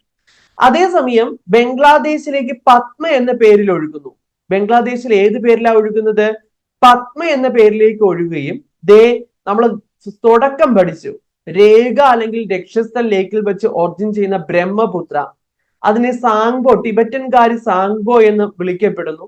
പിന്നെ ഇത് ഭൂട്ടാന്റെ തൊട്ടടുത്തുള്ള പ്രദേശത്തിൽ കൂടിയൊക്കെ ഒഴുകി ചൈനയിൽ കൂടി ഒഴുകുന്നുണ്ട്. പിന്നെ അതുപോലെ തന്നെ ഇത് ദിഹാങ് എന്ന പേരിലേക്ക് അരുണാചൽ പ്രദേശിലേക്ക് പ്രവേശിക്കുന്നുണ്ട്. അതിനുശേഷം ആസാമിൽ എത്തുന്നുണ്ട്. ആസാം വഴി ബ്രഹ്മപുത്ര ബംഗ്ലാദേശിലേക്ക് കടക്കുകയും കണ്ടോ, പത്മയും ബ്രഹ്മപുത്രയും തമ്മിൽ മീറ്റ് ചെയ്യുന്നു. ബംഗ്ലാദേശിൽ എത്തുമ്പോൾ ബ്രഹ്മപുത്രയെ വിളിക്കുന്ന പേരാണ് ബംഗ്ലാദേശിൽ എത്തുമ്പോൾ ബ്രഹ്മപുത്രയെ വിളിക്കുന്ന പേരാണ് ഏത്? ജമുന എന്ന പേര്. ജമുന എന്ന പേരിലാണ് അറിയപ്പെടുന്നത്. അപ്പൊ പരീക്ഷയിൽ ചോദിക്കും ജമുനയും പത്മയും തമ്മിൽ മീറ്റ് ചെയ്യുമ്പോൾ രൂപം കൊള്ളുന്ന നദി ഏതെന്ന് ചോദിച്ചാൽ ഏതാണ്? മേഘന റിവർ ആണ്. മേഘന. ശരിക്കും പറഞ്ഞാൽ ജമുന ആര് തന്നെയാണ്? ബ്രഹ്മപുത്ര തന്നെയാണ്. ബ്രഹ്മപുത്രയെ പ്രാദേശികമായിട്ട് ബംഗ്ലാദേശിൽ അറിയപ്പെടുന്ന പേരാണ് ജമുന. ജമുനയും പത്മയും തമ്മിൽ മീറ്റ് ചെയ്ത് ഒഴുകുകയും പിന്നെ ഈ ജമുനയിലേക്കാണ് മേഘന റിവർ വന്നു ചേരുന്നത്. മേഘന. അതിനുശേഷം പിന്നെ ഇത് ബേ ഓഫ് ബംഗാളിലേക്ക് പതിക്കുന്നു. പറഞ്ഞ പോയിന്റ് ഒന്നുകൂടെ, പത്മയും ബ്രഹ്മപുത്രയും ജോയിൻ ചെയ്തതിനു ശേഷം മേഘനയായിട്ട് മാറുന്നു. ഈ മേഘന റിവറിലേക്കാണ് ബാരക് റിവർ എന്ത് ചെയ്യുന്നത്? വന്ന് പതിക്കുന്നത്. ബാരക് റിവർ വന്ന് പതിക്കുന്നത്. ഇത് പിന്നെ നമുക്ക് കാണുന്നത് ബംഗ്ലാദേശിലാണ് കാണാൻ കഴിയുന്നത്. ഇവിടെ എല്ലാം എന്ത് ചെയ്യുന്നു? ഡെൽറ്റ ഫോം ചെയ്യുന്നു. ഇന്ത്യയുടെ കിഴക്കൻ ഭാഗം ഉയർന്നു നിൽക്കുകയാണ്. ഇന്ത്യൻ പ്ലേറ്റ് യുറേഷ്യൻ പ്ലേറ്റ് തമ്മിലുള്ള കൂട്ടിമുട്ടൽ, അതിന്റെ ഫലമായിട്ട് ഇവിടെ കിഴക്കൻ ഭാഗം എന്ന് പറഞ്ഞാൽ ഉയർന്നു നിൽക്കുന്നത് കൊണ്ട് കടൽത്തറ താഴ്ന്നുമാണ് നിൽക്കുന്നത്. സ്വാഭാവികമായിട്ട് കിഴക്കോട്ട് ഒഴുകുന്ന നദികൾക്കൊന്നും വളരെ സ്മൂത്ത് ആയിട്ട് ഒഴുകി പോകാൻ കഴിയുന്നു. അതിന്റെ ഫലമായിട്ട് എന്ത് ചെയ്യുന്നു? ഇന്ത്യയിലെ കിഴക്കൻ ഭാഗത്ത് ഒഴുകുന്ന നദികളെല്ലാം തന്നെ ഡെൽറ്റാസ് ഫോം ചെയ്യുന്നുണ്ട്. ഇവിടെയാണ് നമുക്ക് ഏത് കാണാൻ കഴിയുന്നത്? സുന്ദർബൻ ഡെൽറ്റാസ് നമുക്ക് കാണാൻ കഴിയുന്നത്. അപ്പൊ സുന്ദർബൻ ഡെൽറ്റാസ് എന്ന് പറഞ്ഞ വെസ്റ്റ് ബംഗാള് ബംഗ്ലാദേശിലേക്ക് കടന്നു പോകുന്നുണ്ട്. അതുപോലെ തന്നെ വെസ്റ്റ് ബംഗാളിൽ സുന്ദർബൻ നാഷണൽ പാർക്ക് എവിടെയാണ് വരുന്നത്? വെസ്റ്റ് ബംഗാളിലാണ് സുന്ദർബൻ നാഷണൽ പാർക്ക് നമുക്ക് കാണാൻ കഴിയുന്നത്. അപ്പൊ സുന്ദർബൻ ഡെൽറ്റ ഇന്ത്യക്കകത്ത് മാത്രമായിട്ടല്ല കാണുന്നത്. ഈ കൊൽക്കത്ത തൊട്ട് ഹൂഗ്ലി നദി ഹൂഗ്ലി എന്ത് ചെയ്യുന്നു? ഡെൽറ്റാസ് രൂപം കൊള്ളുന്നുണ്ട്. ഓക്കെ ആണല്ലോ? ഹൂഗ്ലിയും ഡെൽറ്റാസ് രൂപം കൊണ്ടാണ് പോകുന്നത്. ഇവിടെയൊക്കെ ജൂട്ട് കൾട്ടിവേഷൻ ഒക്കെ നമുക്ക് കാണാൻ കഴിയുന്നു. ഇന്ത്യൻ സംസ്ഥാനങ്ങളിൽ ജൂട്ട് കൾട്ടിവേഷൻ എപ്പോഴും ഒന്നാം സ്ഥാനം നിൽക്കുന്നത് വെസ്റ്റ് ബംഗാളാണ്. അത് ഓർത്തു വെക്കുക. അതുപോലെ തന്നെ ഹൂഗ്ലി നദിയുടെ ഒരു ട്രിബ്യൂട്ടറി ആണ് ദാമോദർ വാലി പ്രോജക്റ്റ്. വിവിധ ഉദ്ദേശ പദ്ധതിയാണ് ദാമോദർ വാലി പ്രോജക്റ്റ്. നിങ്ങൾ കേട്ടിട്ടുണ്ടായിരിക്കും അല്ലെ? ഹൂഗ്ലി നദിയുടെ ഒരു പ്രധാനപ്പെട്ട പോഷക നദി, അതായത് ചോട്ടാ നാഗ്പൂർ പ്ലേറ്റൂസിൽ വെച്ചാണ് ദാമോദരം ഒറിജിൻ ചെയ്യുന്നത്. അത് കിഴക്കോട്ടൊഴുകി ഹൂഗ്ലിയിലേക്ക് എത്തിച്ചേരുന്നതാണ് ആര്? ദാമോദർ റിവർ എന്ന് പറയുന്നത്. ദാമോദർ റിവർ. അതൊന്ന് ഓർത്തു വയ്ക്കുക, ദാമോദർ റിവർ എന്ന് പറയുന്നത്. ഓക്കെ ആണല്ലോ. ഹൂഗ്ലി, ഫറാക്ക ബാറേജ് 1975 ഹൂഗ്ലി റിവർ ആണ് ഫറാക്ക ബാറേജ് നിർമ്മിക്കപ്പെട്ടത്. ഒരു കാര്യം പറയാൻ വിട്ടുപോയി, ഹൂഗ്ലി റിവറിനെ ടൈഡൽ റിവർ എന്ന്, വേലിയേറ്റ നദി എന്നും അറിയപ്പെടുന്നുണ്ട്. ഇന്ത്യയിലെ വേലിയേറ്റ നദി എന്നറിയപ്പെടുന്ന ആരാണ്? ഹൂഗ്ലി റിവറിനെയാണ് ടൈഡൽ റിവർ എന്നറിയപ്പെടുന്ന, വേലിയേറ്റ നദി എന്ന് അറിയപ്പെടുന്നത്. അതുകൂടി ഒന്ന് ഓർത്തു വയ്ക്കുക. ഓക്കെ, ഇനി ഒരു കാര്യം, പ്രധാനപ്പെട്ട ഒരു കാര്യം ഞാൻ പറയാൻ പോവുകയാണ്. നമ്മൾ നേരത്തെ കണ്ടു യമുനയ്ക്ക് പെൻസിലാർ ഇന്ത്യയിൽ നിന്നുള്ള പോഷക നദികളുണ്ട്. അതാണ് ഒന്ന് ചമ്പൽ എന്ന് പറയുന്നത്. ചമ്പൽ ഇപ്പൊ ഈ ഒരു നമ്മുടെ മാൾവ പ്ലേറ്റു, സത്പുര റേഞ്ചസ്, ഇത് മാൾവ ആരവല്ലി മൗണ്ടെയിൻ റേഞ്ചസ് ഇവിടെ കാണുന്നുണ്ട് നമ്മൾ. ഈ ആരവല്ലിയുടെ ഇങ്ങോട്ട് വരുന്ന ഭാഗം മാൾവയുടെ ഭാഗമാണ്, പിന്നെ സത്പുരയുടെ ഭാഗമാണ് നമുക്ക് ഇവിടെ കാണാൻ കഴിയുന്നത്. അപ്പൊ ഈ മാൾവ സത്പുര ഭാഗത്തിന്റെ സ്ലോപ്പ് എന്ന് പറയുന്നത് സൗത്തിൽ നിന്ന് നോർത്തിലോട്ടാണ്. അതുകൊണ്ടാണല്ലോ ഈ നദികളൊക്കെ സൗത്തിൽ നിന്ന് നോർത്തിലോട്ട് ഒഴുകുന്നത്. ചമ്പൽ ആയിക്കോട്ടെ, ബെത്വ ആയിക്കോട്ടെ, ചമ്പൽ, ബെത്വ, സിന്ധ്, കെന്ന്, ഈ നദികളൊക്കെ ഒഴുകുന്നത്. കെന്നിന്റെ കാര്യം പറഞ്ഞ സമയത്താണ് കെന്ന് ഒറിജിൻ ചെയ്യുന്നത് അല്ലെങ്കിൽ കൈമൂർ മലനിരകൾ, കെയ്മൂർ ഹിൽസിൽ നിന്നുമാണ്. മധ്യപ്രദേശിലെ കെയ്മൂർ ഹിൽസിൽ നിന്ന് ചോദിച്ചിട്ടുണ്ട്. കെൻ റിവർ ഒറിജിൻ ചെയ്യുന്നത് കെയ്മൂർ ഹിൽസിൽ നിന്നുമാണ്. ഇവിടെ ഒരു ക്വസ്റ്റ്യൻ ഉണ്ട്. പന്ന ദേശീയ ഉദ്യാനം, മധ്യപ്രദേശിലെ പന്ന ദേശീയ ഉദ്യാനം നിങ്ങൾ കേട്ടിട്ടുണ്ട്. പന്ന നാഷണൽ പാർക്ക് കെൻ നദിക്കരയിലാണ് നദി ഒഴുകുന്നത്. പന്ന ദേശീയ ഉദ്യാനത്തിൽ കൂടി ഒഴുകുന്ന നദി കെന്നാണ്. നമ്മളിപ്പോ കുറച്ച് നാഷണൽ പാർക്ക് കൂടി ചോദിച്ച് ക്വസ്റ്റ്യൻസ് വെച്ച് പറഞ്ഞു പോയി. രാമഗംഗ, നമ്മൾ ജിം കോർബറ്റ് നാഷണൽ പാർക്ക്, അതുപോലെ തന്നെ വാൽമീകി നാഷണൽ പാർക്ക്, സുന്ദർബനിന്റെ കാര്യം ഞാൻ പറഞ്ഞു കഴിഞ്ഞു. അത് ഉള്ളിലല്ല, ഈ പറഞ്ഞ പ്രദേശത്താണ്, വെസ്റ്റ് ബംഗാളിന്റെ ഭാഗത്ത്. കെന്ന് അതുമായി ബന്ധപ്പെട്ടാണ് ഞാൻ പറഞ്ഞത്. പന്ന ദേശീയ ഉദ്യാനം ഞാൻ പറഞ്ഞിട്ടുണ്ട്. കെയ്മൂർ മലനിരകൾ മധ്യപ്രദേശിലെ കെയ്മൂരിൽ വെച്ചാണ് ഒറിജിൻ ചെയ്യുന്നത്. ഇനി എനിക്ക് പറയാനുള്ള ഒരു നദി, ഗംഗയ്ക്ക് only one river in northern peninsular India, ഈ അല്ലെങ്കിൽ സൗത്ത് ഇന്ത്യ. ആ സൗത്ത് ഇന്ത്യ എന്ന് പറയാൻ കഴിയില്ല, സദേൺ ഭാഗത്ത്, ഗംഗയുടെ സദേൺ ഭാഗത്ത് വെച്ച് ജോയിൻ ചെയ്യുന്ന ഏറ്റവും വലിയ ഒരു പോഷക നദിയാണ്. അതായത് റൈറ്റ് ബാങ്ക് ട്രിബ്യൂട്ടറിയും ലെഫ്റ്റ് ബാങ്ക് ട്രിബ്യൂട്ടറിയും ആയിട്ട് നമുക്ക് തിരിക്കാം, അല്ലെ? ഈ ഒരു ഭാഗം എന്ന് പറയുന്നത് ഗംഗ കിഴക്കോട്ടാണ് ഒഴുകുന്നത്. ഈ ഗന്ദക്, കോസി, ഗോംതി, അതുപോലെ തന്നെ രാമഗംഗ, ഇവരൊക്കെ ഗംഗയുടെ ലെഫ്റ്റ് ബാങ്ക് ട്രിബ്യൂട്ടറി ആണ്. അതേസമയം ഈ ഒരു ഭാഗത്ത് പറഞ്ഞ റൈറ്റ് ബാങ്ക് ആണ്. അപ്പോൾ ഒരു പ്രധാനപ്പെട്ട ഒരു റൈറ്റ് ബാങ്ക് ട്രിബ്യൂട്ടറി ആണ് സോൺ എന്ന് പറയുന്ന റിവർ. സോൺ ദേ കണ്ടായിരിക്കും. സോൺ റിവർ എന്ന് പറയുന്നത് കണ്ടോ? സോൺ റിവർ എന്ന് പറയുന്ന ഗംഗയുടെ പോഷക നദിയാണ്. പെനിൻസുലാർ ഇന്ത്യയിൽ നിന്നും ഉള്ള ഗംഗയുടെ ഒരു മേജർ പോഷക നദിയാണ്, പ്രധാനപ്പെട്ട പോഷക നദിയാണ് ഏതെന്ന് പറയുന്ന സോൺ റിവർ എന്ന് പറയുന്നത്. ഓക്കെ ആണല്ലോ. അപ്പൊ സോണ് ഗംഗയിലേക്ക് നേരിട്ടാണ് പതിക്കുന്നത്. അതുകൂടി എന്ത് ചെയ്യുക, ഓർത്തു വയ്ക്കുക. അതുപോലെ ബെത്വയുടെ കേസ് കൂടി നമ്മൾ പഠിച്ചു. ബെത്വ ഒറിജിൻ ചെയ്യുന്നത് വിന്ധ്യ, മധ്യപ്രദേശിലെ വിന്ധ്യ ഹിൽസിൽ വെച്ചാണ്. വിന്ധ്യ ഹില്ല്, മധ്യപ്രദേശിലെ വിന്ധ്യ ഹില്ലിൽ വെച്ചാണ് ആര്? ബെത്വ ഒറിജിൻ ചെയ്യുന്നത്. മധ്യപ്രദേശ്, ഉത്തർപ്രദേശ്, രണ്ട് സ്ഥലത്ത് കൂടി ഒഴുകുന്നുള്ളൂ. മധ്യപ്രദേശ്, ഉത്തർപ്രദേശിൽ വെച്ച് ഈ പറഞ്ഞ ബെത്വ യമുനയുമായിട്ട് മീറ്റ് ചെയ്യുന്നു, യമുനയുമായിട്ട് കൂട്ടിമുട്ടുന്നു. ബെത്വയുടെ ഒരു പ്രധാനപ്പെട്ട പോഷക നദിയാണ് ദശൻ, നേരത്തെ പറഞ്ഞ ദശൻ. അതും ഒന്ന് നോട്ട് ചെയ്ത് വെക്കുക. അപ്പം വളരെ പ്രധാനപ്പെട്ടതാണ് ഗംഗയും ഗംഗയുടെ ട്രിബ്യൂട്ടറീസും ഇത്തവണത്തെ എക്സാമിന്. കാരണം കുംഭമേള നടന്നതുകൊണ്ട് ഇൻ കേസ് ചോദിക്കാൻ സാധ്യതയുള്ള ഒരു മേഖലയാണ്, അതുകൊണ്ടാണ് പറഞ്ഞത്. ലാസ്റ്റ് ഈ ഒരു ചോദ്യം കൂടി നമുക്കൊന്ന് നോക്കാം. Analyse the following statement and select the correct answer. Secretary assistant 2022 ചോദിച്ച ചോദ്യമാണ്. Alaknanda and Bhagirathi are tributary that meet at Devprayag. ഇനി ആർക്കും ഡൗട്ട് ഇല്ല, നമ്മൾ പഠിച്ചു. Ganga river originate from the glacier Marcha Chungo. ശരിയാണോ? സോറി, ഗംഗയല്ല, ഗാഗ്രയാണ് ഇത്. Ghaghra river originated from the glacier of Mapcha Chungo glacier. ഗാഗ്രയുടെ ഒറിജിനെ കുറിച്ചാണ് പറയുന്നത്. Any idea? എന്തെങ്കിലും ഐഡിയ ഉണ്ടോ? ആർക്കെങ്കിലും ഗസ് ചെയ്യാനുണ്ടോ? ഞാൻ അപ്പോഴേ ഈ ക്വസ്റ്റ്യൻ ഉള്ളതുകൊണ്ടാണ് ഗാഗ്രയെ കുറിച്ച് പറയാത്തത്.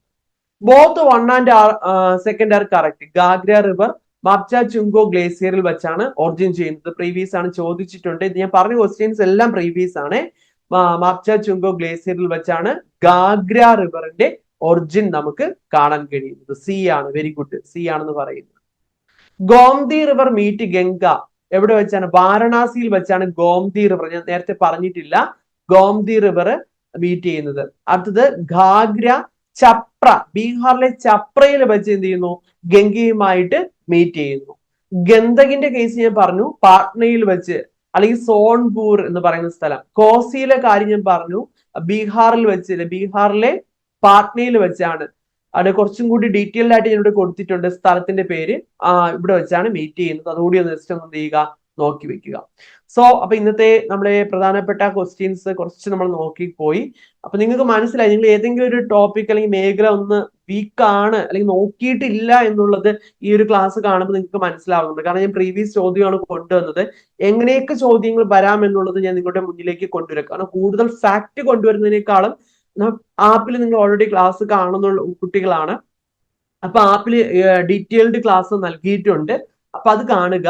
കാരണം നമുക്ക് കാരണം അറിയാലോ, സമയം വളരെ കുറവാണ്. അപ്പൊ നമുക്ക് മാക്സിമം ക്വസ്റ്റ്യനിൽ കൂടി പുതിയ ചോദ്യങ്ങൾ എങ്ങനെ വരാം, ഇന്ന രീതിയിൽ ചോദ്യങ്ങൾ ആവർത്തിക്കാം, അതിന് സ്ട്രെസ് കൊടുക്കാം, ഇതൊക്കെ നമുക്ക് പറഞ്ഞു തരാനാണ് ഈ ലൈവ് കൊണ്ട് ഉദ്ദേശിക്കുന്നത്. അപ്പം എല്ലാവർക്കും നല്ല രീതിയിൽ പഠിക്കാൻ കഴിയട്ടെ. നല്ല രീതിയിൽ എല്ലാവരും പഠിക്കുക. ഇനിയുള്ള സമയം ഫലപ്രദമായിട്ട് പ്രയോജനപ്പെടുത്തുക. ടെൻഷന്റെ ഒന്നും ആവശ്യമില്ല. കാരണം ടെൻഷൻ അടിച്ചിട്ടൊന്നും ഒരു കാര്യമില്ല. മാക്സിമം നെഗറ്റീവ് വരുത്താതിരിക്കുക. കാരണം നെഗറ്റീവ് വന്നു കഴിഞ്ഞാൽ കയ്യിൽ നിന്ന് പോകും. നമുക്ക് 5 ശരി 5 തെറ്റും അതിന്റെ നെഗറ്റീവ് മാർക്കും ഒക്കെ പോകുമ്പോൾ പലർക്കും എന്ത് ചെയ്യാൻ കഴിയുന്നില്ല, ലിസ്റ്റിനകത്തേക്ക് കടക്കാൻ പറ്റാതെ വരുന്നത് ഈ നെഗറ്റീവ് ആണ് ഒരു വില്ലനായിട്ട് വരുന്നത്. അതുകൊണ്ട് മാക്സിമം നെഗറ്റീവ് ഓവർകം ചെയ്യാൻ തന്നെ ശ്രമിക്കുക. ഓക്കെ, അപ്പം മാക്സിമം ഇതുപോലുള്ള ചോദ്യങ്ങൾ എന്ത് ചെയ്യുക, എലിമിനേഷൻ ടെക്നിക്ക് പ്രയോഗിക്കാം. അതിനെ കുറിച്ചൊക്കെ നമുക്ക് വരുന്ന ലൈവില് ഡിസ്കസ് ചെയ്യാം. അപ്പൊ എല്ലാവർക്കും ശുഭദിനം. Good night.